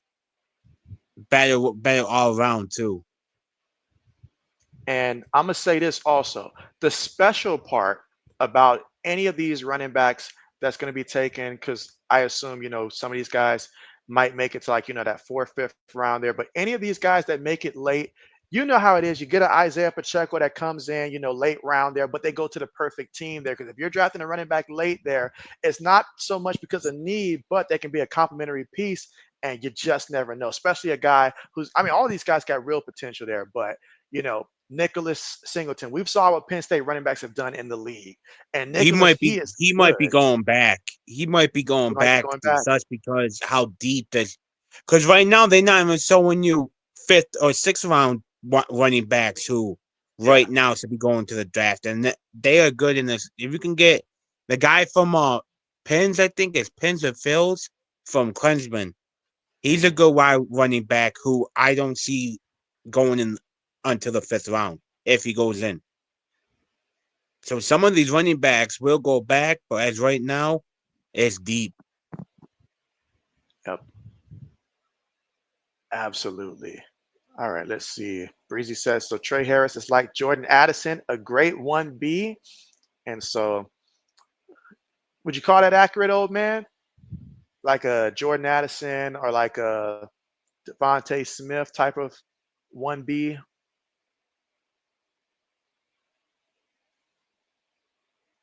Oh, it's on mute here. Oh, my bad. Sorry about that. Yes, he would be like a level wide receiver 1B to me. Okay. All right, and Breezy says, hoping that they get Jonte. I said, hey, a lot of teams would like to get their hands on him. If I'm the Dallas Cowboys here, you got to get our hands on him. Got to. But there are some good options if you don't. But they for sure need a running back. But they're not the only ones though. Like I mentioned, the Raiders, they need one. But I feel like Hampton would be a good fit for them. But there's quite a few teams that really can use a running back. In all honesty, New England could use another and running so back. oh yeah, especially in these later rounds, like a who would you like out of these last, especially these last four listed here? Like maybe a Uh, Nicholas Singleton. that's where I wanted Singleton. Or, like I said, if New England gets T. Higgins and Cam Robinson, if Hampton there in the third round with us having two, I wouldn't mind him. Pair him back with Drake May. He's quick. Stevenson can be that big back. And Gibson so far hasn't Yeah, shown enough where he deserves that running back too. yeah, he's stealing money from us. He's stealing money Yeah. from us. It's And I'm it's upset because robbery. I thought that was going to be a good signing for us. And I don't know. All right, Breezy says I didn't think about that. That does make sense for Dion, and so oh yeah, absolutely, absolutely. And so Cash Productions, love the name there. What's good with you? And you say, name an NFL player for an edit that is not a Chiefs player. You say for an edit that is not a Chiefs player. And so, oh, would you like to go? You can do Drake May, but nah, you could a nasty one. You could do a rookie. You could do Bo Nix. Like Bo Nix has been putting some highlights up in the NFL. Yep, Bo Nix there. Jaden Daniels. I mean, you know they love Jaden Daniels, Marvin especially Harris, right now. I'm trying to Neighbors. think of Neighbors would be a nice one. He's doing nothing with mid quarterbacks. He's doing a lot with nothing at the quarterback spot. trying to see well, who's a player that would be great that I don't see too much of. I don't see too much of. Maybe I just haven't been looking, but too much of Brock Bowers, despite the season that he's been having, and he's having a pretty good season. Oh yeah, And I think so, he could break the record. I think he might be close to, or if he keeps the pace on, he could break the rookie tight end record for season. yeah, I seen that he was going for that too. So Brock Bowers is certainly an option there. I did mention Jaden Daniels there. Um, let's see. I mean, those are some good options there, honestly. Because like the fact that they're so young, that's going to be intriguing there. And when anybody does a search for it, because there's not a lot already from previous years, that's going to make it even more popular there. So those are some good options there. Some real good options.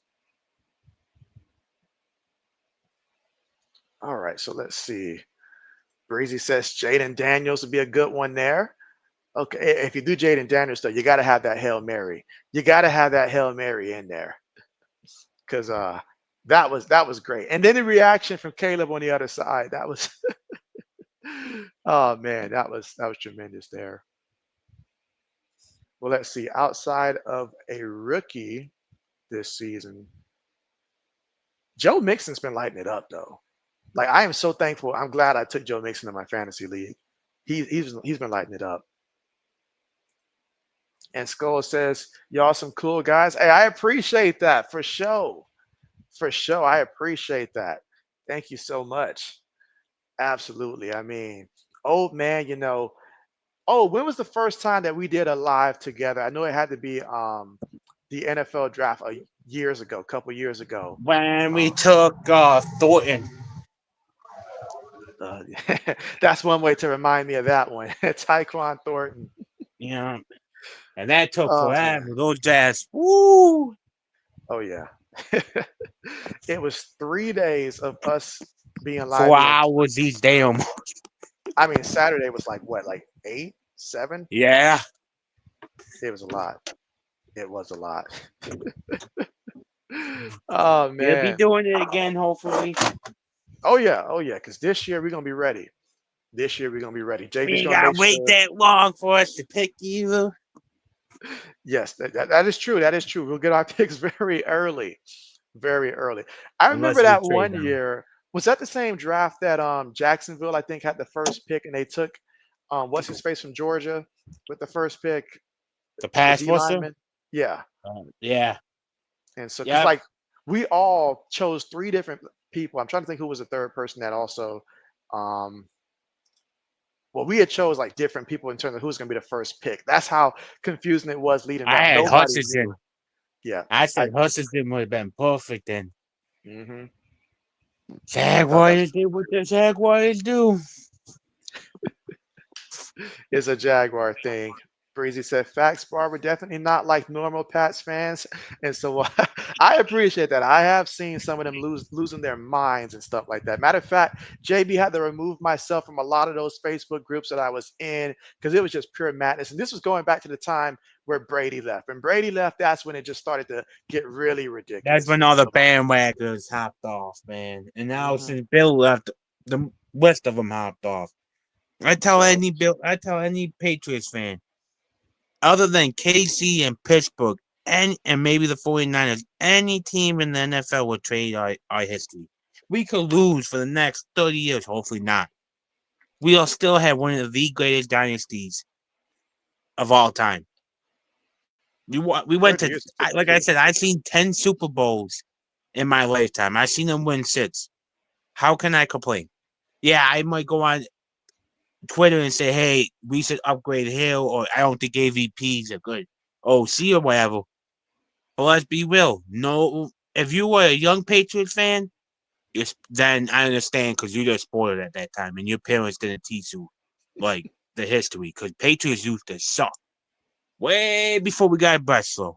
We used to be horrible, That's how worse we than got we are Bledsoe. now. We That's how used we to got be so Bledsoe. bad that nobody used to come to the stadium. Like that one commercial where the one fan used to show up for the team. That's what New England used to be. They were ready to sell the team and get it out of New England. They were ready to boot us out. Oh yeah. Let's see. Skull says facts, bro. Breezy says they went to Tampa with Brady and now they want to come back because of May. And And they ain't so allowed. see Keep the biggest thing now, I guess, about the current fan base that kind of irks me from time to time is like they were already against the Gerard Mayo hire. And even if it wasn't our first choice, I still got to support the guy. I mean, he's going through his rookie year, so I can't just throw him under the bus already and be like, he's an idiot. Give him a little time to grow, a little patience there, rookie quarterback, rookie coach. Give it some time. But a lot of them rookie just staff. really like they turned on him during the press conference when he basically mentioned that he was proud to be like a black coach, and like that's when it started right then and there. Like they just completely was like, oh, he's not going to want to go after anybody that's not black and stuff like that. And I'm just like, guys, the man, just give him a minute, like sometimes he says stuff in front of the media, and I'm like, okay, you could have worded it a little bit better, and it would have been That's receptive better.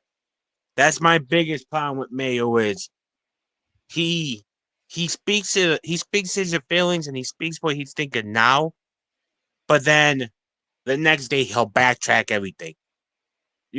Stop doing that because you're basically looking at telling that, and I understand why fans are pissed off about that because you're basically giving us a double smack. You're basically calling us stupid because you say one thing and backtrack and try to do another. But here's the problem: Mayo was never even a DC. He was a linebacker coach. He never coached in college, never coached in high school. I don't even think he coached in middle school ever. So he never coached anything. And all you did was you bring AVP in as the OC, and you bought Wolf in as the CM. You didn't try to help Mayo. You tried, but everybody said no. So you really Mayo got set up to fail. If you were keeping it small, Mayo got set up to fail. Yep, that's true. And if we being real again, the Crabs aren't helping the thing when they keep taking shots at Belichick. Like Yeah, that's just pissing the fan base off more. What pushed a lot of the fan base over and against Mayo was that documentary. When you really Belichick was on the ground and you pissed in his mouth because you dogged him for that whole documentary. Then you went on all these other ones and say, "Oh, I fired Bill. I knew, I knew 6 years ago Mayo was him when Bill was winning Super Bowls. When we were winning Super Bowl, you want to get exactly. rid of him? Like I like Mayo as a person.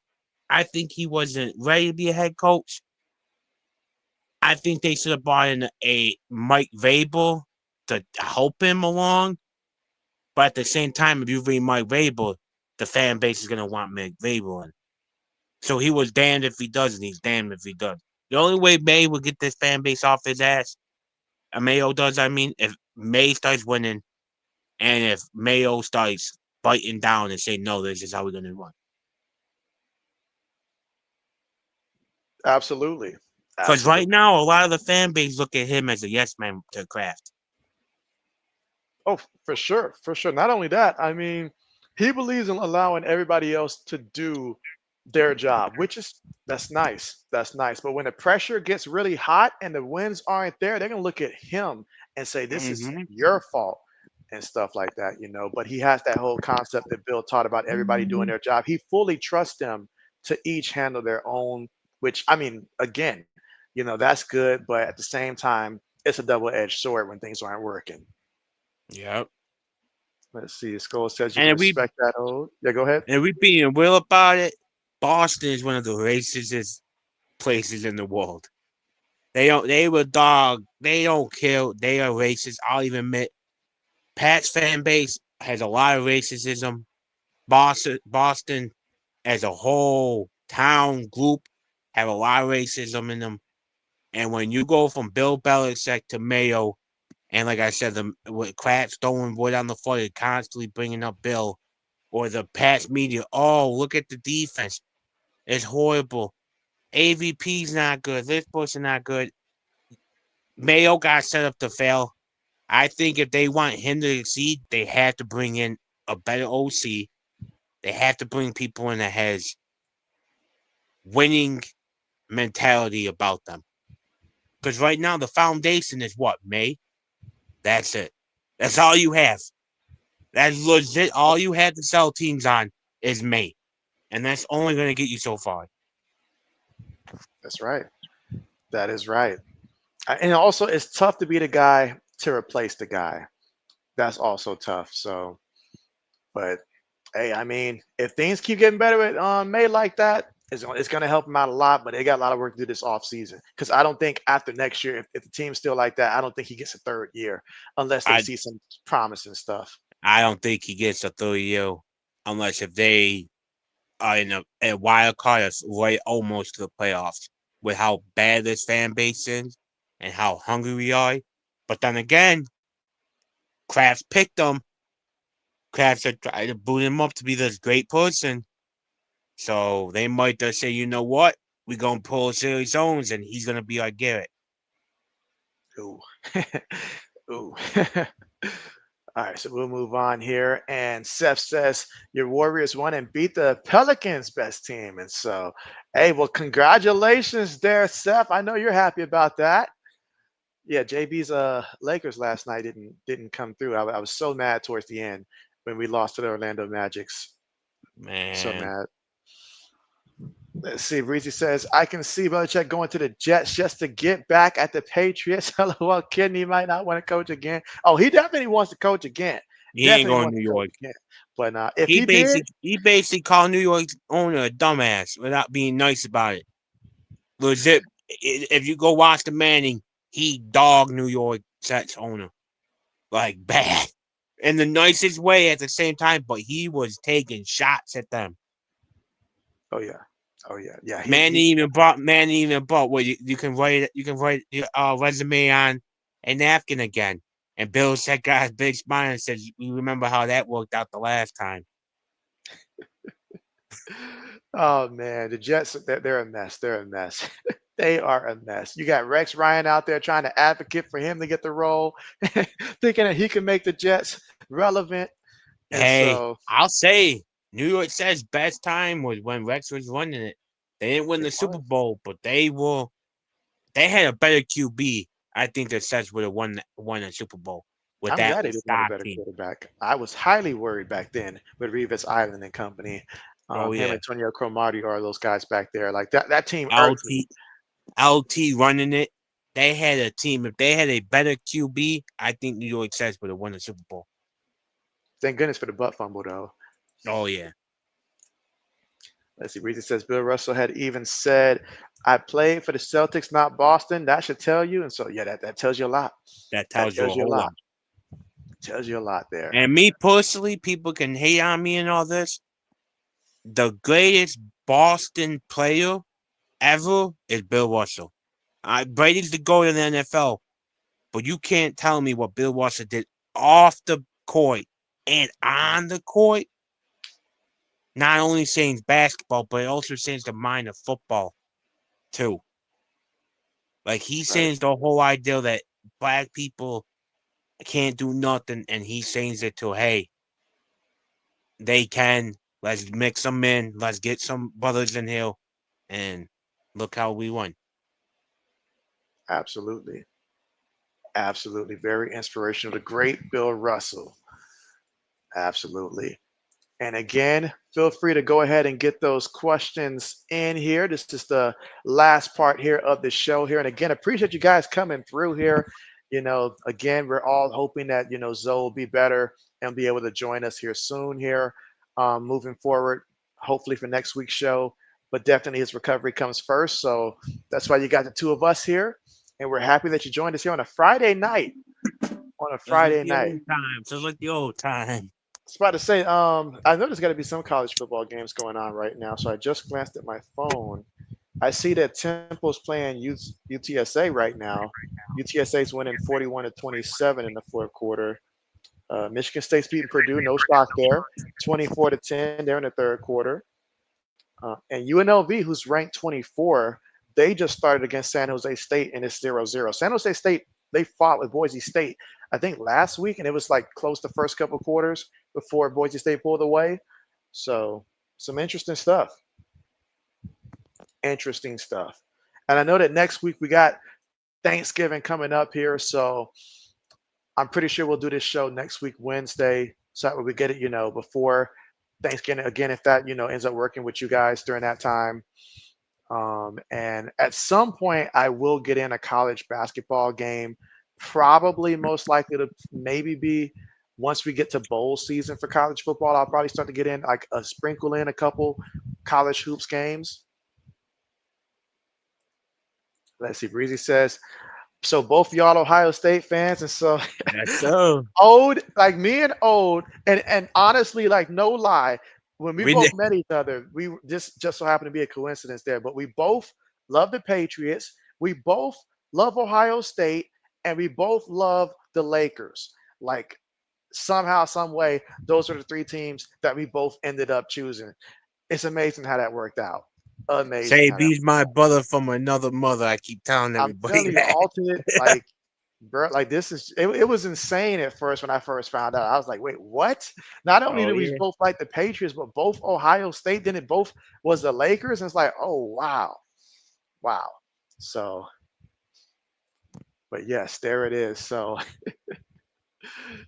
Breezy's like, dang, that's crazy. And so yeah, it's wild. It's wild how that worked out. It is wild how that worked out.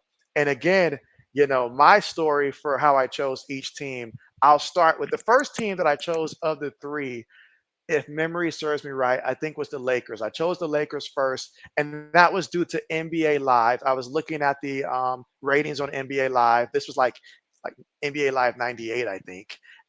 And I was looking at the 76ers and I was comparing them with the Lakers. And I said to myself, Kobe and Shaq, that's two, whereas 76ers just had Allen Iverson. So I was like, yeah, I'm gonna choose the Lakers. And that's how I honestly chose the Lakers. It came down to me choosing between the 76ers and the Lakers on a video game that during that time that I was playing. And I was like, I'm going to be a Lakers fan. Had no idea about the history of the Lakers at that time when I made that decision. And so it just so happened to work out. And then fast forward, next was the same year time span. I believe Ohio State was first because Ohio State had beat Miami in the championship. And Mr. JB, my father, is a Hurricanes fan. And so when Ohio State beat them in the championship game, I chose Ohio State because they beat his team in Miami Hurricanes. And I was living in Miami as well at the time, Miami, Florida. So therefore, for me, I was like, yeah, I'm choosing the team that everybody here doesn't like. So let's go with Ohio State. And then for the Patriots, Adam Vinatieri and the snow game against Miami the year after the Patriots had won the Super Bowl. And again, I had no idea they had won the Super Bowl against the Rams at that time. But the following year, they didn't make the playoff, but it was a game to determine if they were going to have a chance to make the playoff. Last game of the season, week 17, and beating Miami prevented them from getting into the playoffs and gave them a chance at getting in if the Jets would have lost to the Jaguars that year. And Adam Vinatieri in the snow game with a field goal, I chose the Patriots over the hometown Dolphins because of that as well. So that was my story. Oh man, how did you come up with your teams? I'm a Lakers fan because of Kobe B. Bryant. When I seen him and play, man, the first time I seen him play, I'm like, oh my lord, that's the next MJ. That's exactly what I thought in my head. Like, if that's MJ kid, in fact, for the longest, I thought MJ and Kobe were father and son. Hey, they sure played like Buckeyes it. fan. So it's because my grandma lived in Ohio, and that was the main team. Seawall, so I went Buckeyes. And the Pats is because of those stinking Bills fans. I hate them. All I heard was, "Oh, we the greatest," and you constantly lost. And of course, because of Teddy Bruschi. My Good favorite old player of Teddy all time. Brisky. Good old Teddy Brisky. Man, when we had Teddy, I mean, that Ooh. linebacking core was solid. Him, Mike Vrabel, Man, I try to remember the go over the Ted mid if you want. Johnson. Try to go over the mid you want. Teddy B gonna lay that hammer down. You gonna be think twice about that. Skull says, that's what's up. Breezy says, who's your favorite basketball players? You say mine. Yours is Derrick Rose. Okay, yeah, mine. Without a doubt, it was Kobe Bryant. Like we're talking all time. It was just in terms of favorite, it was Kobe Bryant. But I won't just Yeah. say only Kobe because obviously that's a Laker thing. But he was my favorite there. But aside from him, I was a huge fan of Carmelo Anthony and what he did, offensively, especially when he was with the Denver Nuggets during that time frame. Tracy McGrady when he was with the Houston Rockets. I know he had a lot of injuries, but think prime T Mac during that time. That was my favorites, and Allen Iverson. So those were like the next three for me, aside from Kobe Bryant in terms of my favorites. Old, Mine's definitely Kobe. And I would say Shaq, MJ, and I gotta give Melo some love. I even got Melo's Denver hoodie, jersey. So I'm so pissed oh too. man, Melo could have won one with us. I gotta give love to CP3 too. I wanted him to be a Laker so bad, and they turned us. Ooh, I still hate that guy. ooh, I If I mean, ever seen him, I'm throwing eggs at his family. That's how much I hate him. oh man, oh, I hope you're at a The, good distance away. Hope the you're a good family distance could get an away. egg, and I don't care. Come on, man. Kobe and CP3 would have won at least two. Man, you telling me? You telling me? Like I would have preferred to have him over what Steve Nash did to us, but that's a whole different story there. Oh, don't even get me going about that old dirty bastard, Steve Nash. Let's see. Skull says a Chicago Bulls fan because of MJ. Okay, okay. And Breezy says, "Hey, you're a Bulls fan too, Barber? There you go. We're making connections here. Everybody's linking up." You say, "Been a fan since Ben Gordon and Kirk Hendricks." Oh man, I remember those Bulls. I remember those Bulls. Oh yes, there it is. All right, Breezy says Mello and T Mac was definitely like that. And so, yes, I especially like that, given T Mac, obviously his size, but his ability to, go from the pull up shots, his ball handling ability there. Kobe Bryant said himself, hardest person to guard was Tracy McGrady because of all the things that he could do at that size and his ability. So I still to this day, I'm mad that we never got to see back in during the time where the Miami Heat, I'm talking about early D Wade, where people were talking about flashes of like, Jordan S, early on before the injuries kicked in with him and Shaq. I wanted to see a 7 game series of him and Shaq versus a healthy Tracy McGrady and Yao Ming around that 2006, 2007 time frame. I really, really wanted to see that, matchup. But let's see what 80 says. 80 says, fan of AI. And so 80s, I'm still waiting on that Allen Iverson jersey that you promised JB. I'm still waiting on it. Still waiting on it. And Breezy says, RIP to the Mamba. And so, yes. Breezy says, oh, yeah, wasn't that trade almost going to happen? Yes, it was supposed to happen. Well, no, it was all agreed upon. And that, no, I don't want to get going. I'm trying to be nice today, but that old man, all I'm Mhm, going to say, you family of him, you're getting egged if I see you. I don't care. Y'all cost CP3 championships. Should be ashamed. mhm. Yep. Like, I mean, of all teams that were, great teams that would have been put together, why stop us? It was already agreed upon. Why stop us? That was insane. But yes, it was supposed to happen. That's like in fantasy football. You come up with a good trade, but then the commissioner vetoes it and says, "Nope, nope, we're not going to do that because then your team will be better than mine." Like, really? Let's see. 80 says JV hates AI. I tried to buy him a jersey then. So 80s, how you gonna say that? We got live footage of JV asking for AI jerseys. And you promised JB to get him Wow. some. You promised. In his defense, he did donate enough money where you could have bought an AI surgery. Heck, you could have bought a couple of them. You know what? You know what? There, it's like you said there. The money goes to the missus there. So there you go. As the reason says, what y'all think about Bron? He definitely controversial. So, old, I'll let you go ahead and open up with how you feel about LeBron. LeBron James or Bronny? But Cause I assume LeBron. But LeBron. did you mean Bronny? So yeah, definitely clarify for us. It's funny now that we gotta even ask that because before it would have been a no-brainer there about Bron, but just to Well, clarify. But yeah, go LeBron. ahead. I'll clarify for either one. LeBron to me is the second greatest player of all time. I didn't ever want him to come to the Lakers because I'm a Kobe's fan, and to me, LeBron was always the enemy. But you can't say nothing about LeBron. Like LeBron is LeBron. He's the six to me the second greatest quarterback, not quarterback player in the NBA. I got you. Uh, Bronny, I ain't trying to hate on the kid or nothing, but he's such in the NBA because of his dad's. Let's be real. He should not be in NBA right now. He should be in the C leagues or overseas for a year or two to get better. I hope the young man well, but I don't see there no way he's living up to the hype or the pressure that being LeBron's son. Okay, and we got clarity.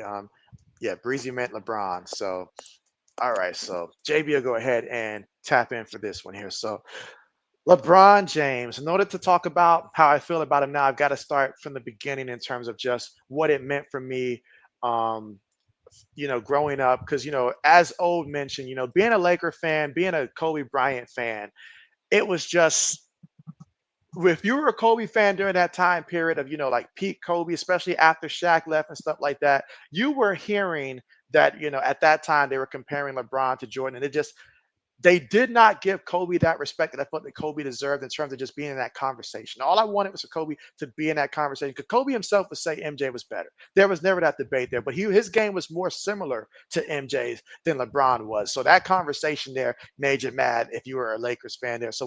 And then when LeBron went and joined forces down there in Miami and stuff like that, it was like, all right, so now this man done broke the NBA. He's building super teams and stuff like that. So at first, to me, he was enemy number one. He was.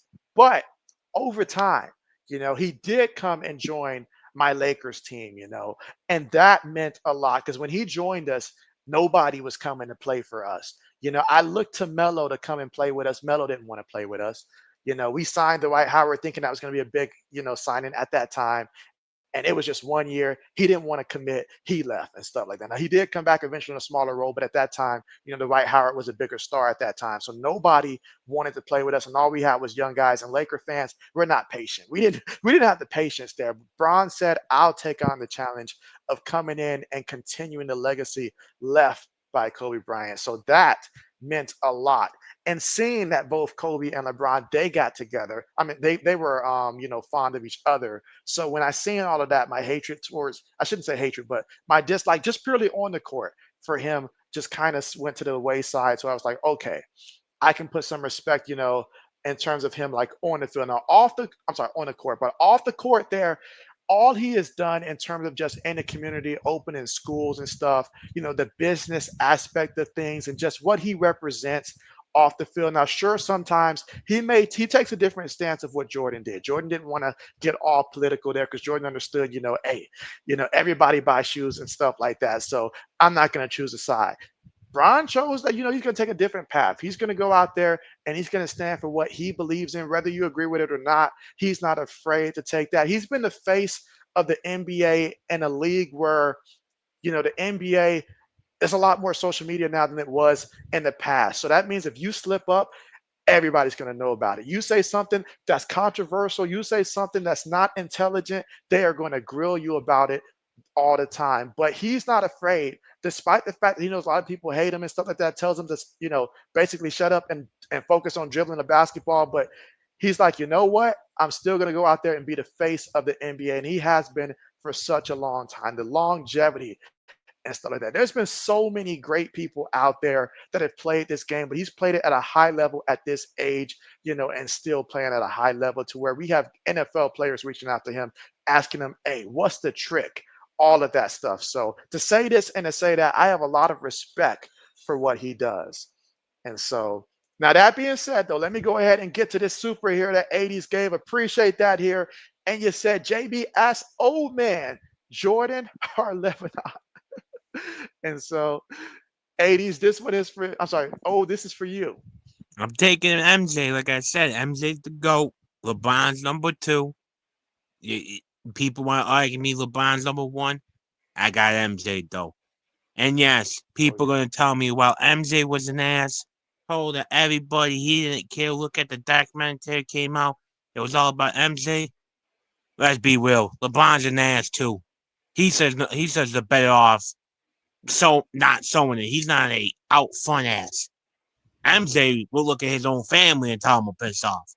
LeBron's not gonna do that. Oh yeah. Oh yeah. All right. But yeah, appreciate that super there, 80s. And so let me get to some of the comments that I didn't get to. So Breezy says, haha, man, definitely was going to get up to 20 chips. And so, I mean, when he stood up there saying not one, not two, not three, it was crazy. It was crazy. Let's see. 80 says, I got a signed jersey for JB. And so, oh, yeah. Oh, yeah. So JB wants that one for sure. JB does want that one. Let's see. Breezy says, speaking of that, who else would y'all have wanted to win a chip? Definitely Melo and T Mac for sure. D Rose before the injury, man, that still hurts. I mean, man, seeing D Rose get hurt like that, that was tragic there. That was tragic because he was exciting to watch. It really was. But for me, I remember thinking that T Mac was gonna get a ring because if you remember, he was on the bench when the Spurs lost to the Heat during that finals matchup in which it looked like the Spurs were going to win if it wasn't for Ray Allen, Chris Bosh getting the rebound, kicking it out to Ray Allen, and Ray Allen making that historic shot there. If it was not for that, he would have a ring there. But T Mac would have been one, but with all the injuries there, that would have been tough there. But certainly a guy like, CP3, I know that would have meant a lot to Melo, CP3. Mello as well. So there's a lot of guys that we wish could have got a ring, honestly. Barkley, So, yep, Barkley. So many guys that just would have solidified to just have that one ring at least. All right, let's see. Breezy says, same here, old man. You got MJ1. 80 says Jordan, the GOAT. And so, absolutely. And let's see. You say, come on, JB. And let's see. Skull says, facts, Breezy. 80 says, Kobe over LeBron. And so, oh, yeah, absolutely. Absolutely. Let's see. Breezy says, how y'all feel about people not having Kobe in that conversation? He said, I heard someone on a podcast say it's because Kobe came in at a weird time where Jordan left and Bron was coming up. And so, Ode, how do you feel about that there? We'll dive to you before I dive oh, into having it. Kobe and like, oh, I The gotta read it fact real quick. that he was left out of the conversation for the greatest. It, I understand why people do it because you also have Kareem up there. Some people even have Shaq O'Neal up there. To me, Kobe Bryant's a top five NBA player of all time. You could call me a homo whatever. Like I said, he's not one or two. I don't have him three. I have him fourth behind Kareem, and then I have Magic or Shaq at fifth. But like, I understand why people ain't bringing it up. But when Kobe was in his prime, and then LeBron came in, or when they were like that, then that was disrespectful. Yep. People should have never done that. Hmm. You know what? I still to this day I enjoy watching those. Those commercials they used to have back when they would talk about Kobe with his rings, and before LeBron ever got a ring, and they would be like those little puppets that would be one supposed to represent Kobe and stuff like that, and like showing off his rings and asking LeBron to want to shine his ring or something like that, just showing off. It was good humor and stuff like that. I enjoyed those at that time there, especially since my brother was is a well, at least was a diehard LeBron fan. I don't know how he feels about him now that LeBron's with the Lakers. He didn't like that aspect either. He followed them everywhere but LA.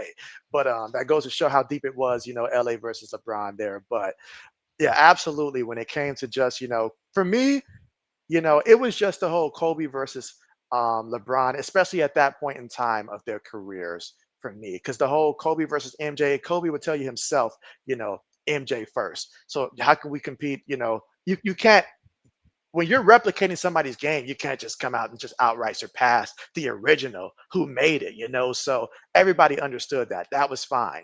But it was the whole LeBron allegedly leapfrogging Kobe at the time that irked me and that conversation. But let's go ahead and get to this 40 super here from 80s. And he says, JB, all seriously, thank you. You say, for always letting me be welcome on your channel. And you say, fly, Eagles, fly. 80s, we appreciate you coming through here. 80s, you're the real Absolutely. MVP. If we And being dead so, serious, dude, you yes, donate the most money to JB and help him out, dude. You're the yep. real MVP, dude. Keep the lights on. Keep the lights on here at JB. But even aside from that, like you're definitely one of the longest subscribers who have been here, and you are the longest member. Like you got that started there, and so and you give out other memberships to others as well. So really appreciate you coming through. And so yes, and hey, if them Eagles they're able to pull it through for you, we'll definitely have a celebration there for the Eagles if they're able to win a Super Bowl. We'll do a I'll make you a celebratory stream. deal, 80s. If the Eagles win the Super Bowl, I'll come out and stream and I'll glaze the heck out of the Eagles for 10 minutes straight. Talking about they're the greatest team ever. Jalen Hurts, I'll do it for you because that's how much respect I got for you, 80s. Yeah, so you know what? Yeah, we'll make a whole stream dedicated there to the greatness of the Eagles should they be able to win a Super Bowl. We'll do that for you. That's right. Let's see. Breezy says Grant Hill and Reggie Miller. And so good old Reggie Ooh. Miller, Grant Hill. We're talking about some ballers here. Some Ooh. ballers. 80 says there's a reason I won't say it. Let's see. Breezy says hearing some say Kobe was overrated was always wild to me. And I feel like Dax came specifically because they like to say, well, Kobe didn't pass the ball. Kobe took a lot of high value shots. Would you pass the ball if you had and Kawami Brown to pass the ball to or Smoosh Parker and those guys? I mean, there were some teams that he had that was his teammates should not have been in the NBA. Better Ooh. yet, it's in the starting lineup. So there was Let's that be time he went out there and scored 81. He had to do that. let's be Go ahead. real, straight up. Some of these teams, if Kobe didn't do all that he did and then control the ball, Lakers weren't doing nothing. People Hmm. could say, "Oh, my thing is when people talk about, oh, the Lakers should have moved off of Kobe before they overpaid him so much." You don't understand what Kobe Bryant meant to the Lakers and everything. Magic Right. did what Magic did. Shaq did what he did, but the greatest Laker, even above the great Jerry West, is Kobe B. Bryant. He is Lakers. To me, if the Lakers wanted to switch the logo to a Kobe Bryant or with KB in it or something like that, I'm all down for it because that's how much he meant. It's basically Right. like Tom Brady on New England.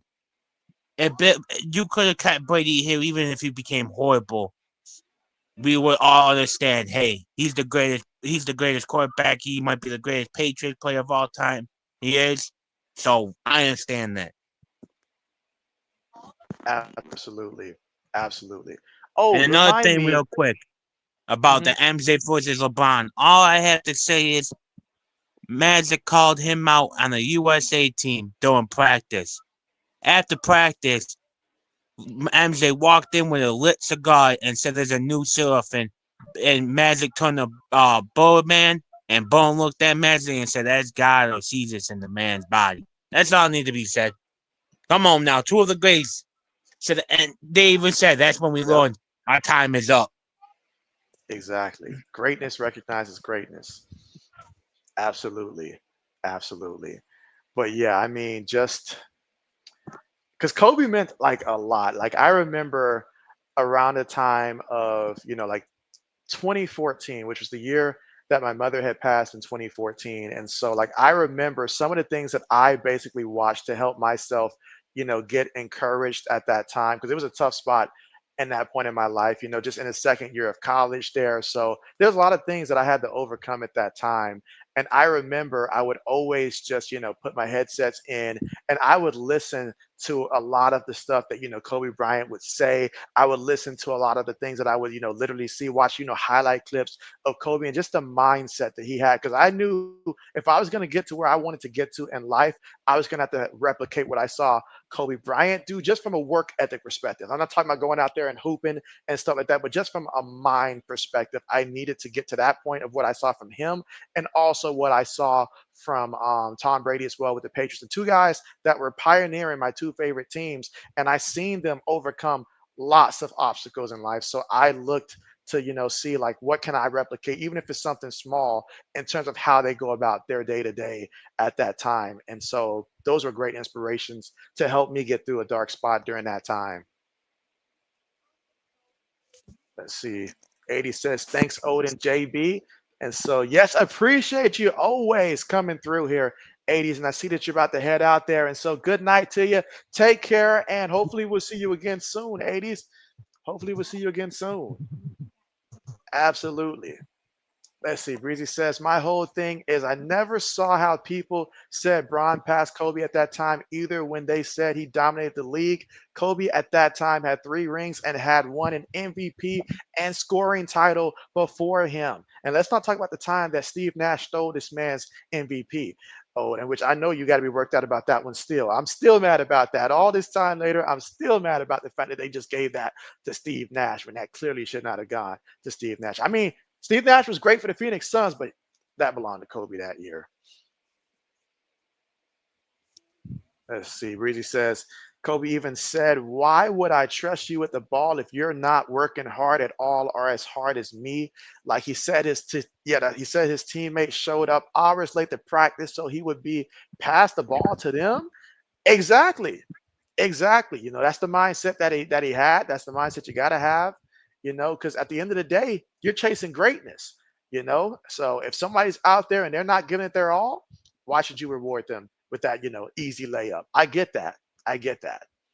Hey, throwing the fact that Kobe Bryant, doing when he was on for the gold medal, he ran over Paul like it was nothing, no tomorrow, and he told everybody, "I'm gonna run this mother effer over Watts," and everybody, you can watch the videos. LeBron, Melo, D Wade, nah, you ain't gonna do that. That's your buddy. That's your teammate.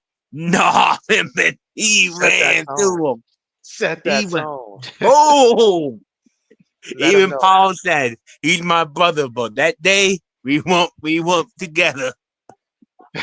Yes. Man, we missed that so much because you would never see that in today's NBA. Oh, You if just that happened wouldn't see that. today, man, you getting suspended. Hmm. Yeah, that would not happen. That just wouldn't happen. I'm trying to think of somebody who might try to rep. You just can't find that in Green, today's maybe NBA. green. I was going to say I thought he did cross my mind, but if he did it, it wouldn't be the same like way. He'd do it because he's probably mad at something you said and stuff like that. It wouldn't be to set the tone. I don't No, think. he would do it because when they down and they about to lose, and he's just pissed Yep. off. Yep. And let's be real about it. I don't know Green as a man or whatever, but to me, Green's a dirty player. I have no respect. I have respect for him because he's a champion, whatever. But when it comes down to it, I don't have respect for you, Pimpin. I seen you hit people in the nuts. I seen you grab them and Yep. pull them down. Me personally, Green, if you did that back in the day with the bad boy Pistons, Green, you would have been out the NBA. You would have been out. Them boys would have put the paws on you. Absolutely. Let's see. Breezy says also in that same Olympic game, all the other star players talk about how they were scared of Spain until Kobe had shut them and the crowd up. That's right. And you said there's reels of it. I keep seeing on Instagram about that. And so yeah, because Kobe was a tone setter, a tone setter. That's no different than you look at like during that time period. Think of prime Ray Lewis. Prime Ray Lewis goes in there, sets the tone. Think of like one of those iconic matchups back when the late Steve McNair was in his prime, one of those Titans and Ravens type of game. And you see a Ray Lewis go out there and knock a Eddie George out and the ball goes flying. That gets you going. That gets you going. Like, okay, yeah, we really for to set the tone here. So absolutely. Let's just go. So it's about to head out, guys. Great show. Y'all be safe till next Friday. Appreciate you coming through here. Absolutely. Absolutely. Yes. You guys take care. Take care. Reezy says, see you, Barber.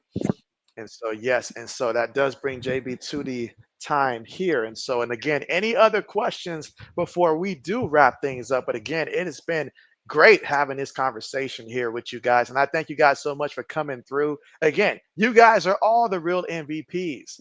And I mean that. You know, I know I say it often, but I mean that. You guys are the reason why this show stays afloat. I mean, JB can't do it by himself here. Can't do it by himself. So I appreciate you guys so much. And so, I mean, who would have thought coming into this? I did not have anywhere written down in my notes to talk anything NBA related, but we happen to go Hey, NBA related. So we that's talk what's about up. everything, you. Yeah, That's we don't right. even talk. We'll talk about anything you want. That is right. And so, but yes, any other questions before we do wrap this one up? Because JB did make a promise that we will not hit midnight again, at least not anytime soon. Absolutely. And again, JB will be going live tomorrow, 12 o'clock Eastern time, Indiana versus Ohio State. So if you're going to be watching that game, you might as well come on through and join JB for that one because it is going to be a game. And I feel like Ohio State's going to win, but I feel like it's going, I honestly, in my heart of heart, I feel like it's going to be a one score victory over Indiana because we just don't separate very much. We'll win, but we won't separate in that game. That's what I think. But go ahead and tell the people where they can find you at if they're not following you right now on You can Twitter. find me. You can find me at Twitter at the all capital the old man mob. It's the same picture. When you click on it, be the same picture on here. The only thing I'm warning you, if you're a Bills fan, you might not want to because I cook you all the time. Yes, and Samuel says happy Thanksgiving Day, old man mob. And so Samuel's got Thanksgiving on the mind there. And yes, as we get closer to Thanksgiving, again, JB, I do plan on streaming on Thanksgiving there. And I plan on doing the first game is what, Detroit versus Chicago, I believe. So gonna be looking forward to doing that one. We'll see how that goes. But again, thank you guys so much for coming through here. JB will go ahead and end it now. But hey, you guys enjoy your Friday. Don't do anything that JB wouldn't do. And hopefully I'll see you guys there for the Buckeyes and Indiana game. But hey, if not, I'll see you guys next time. Thanks for coming through.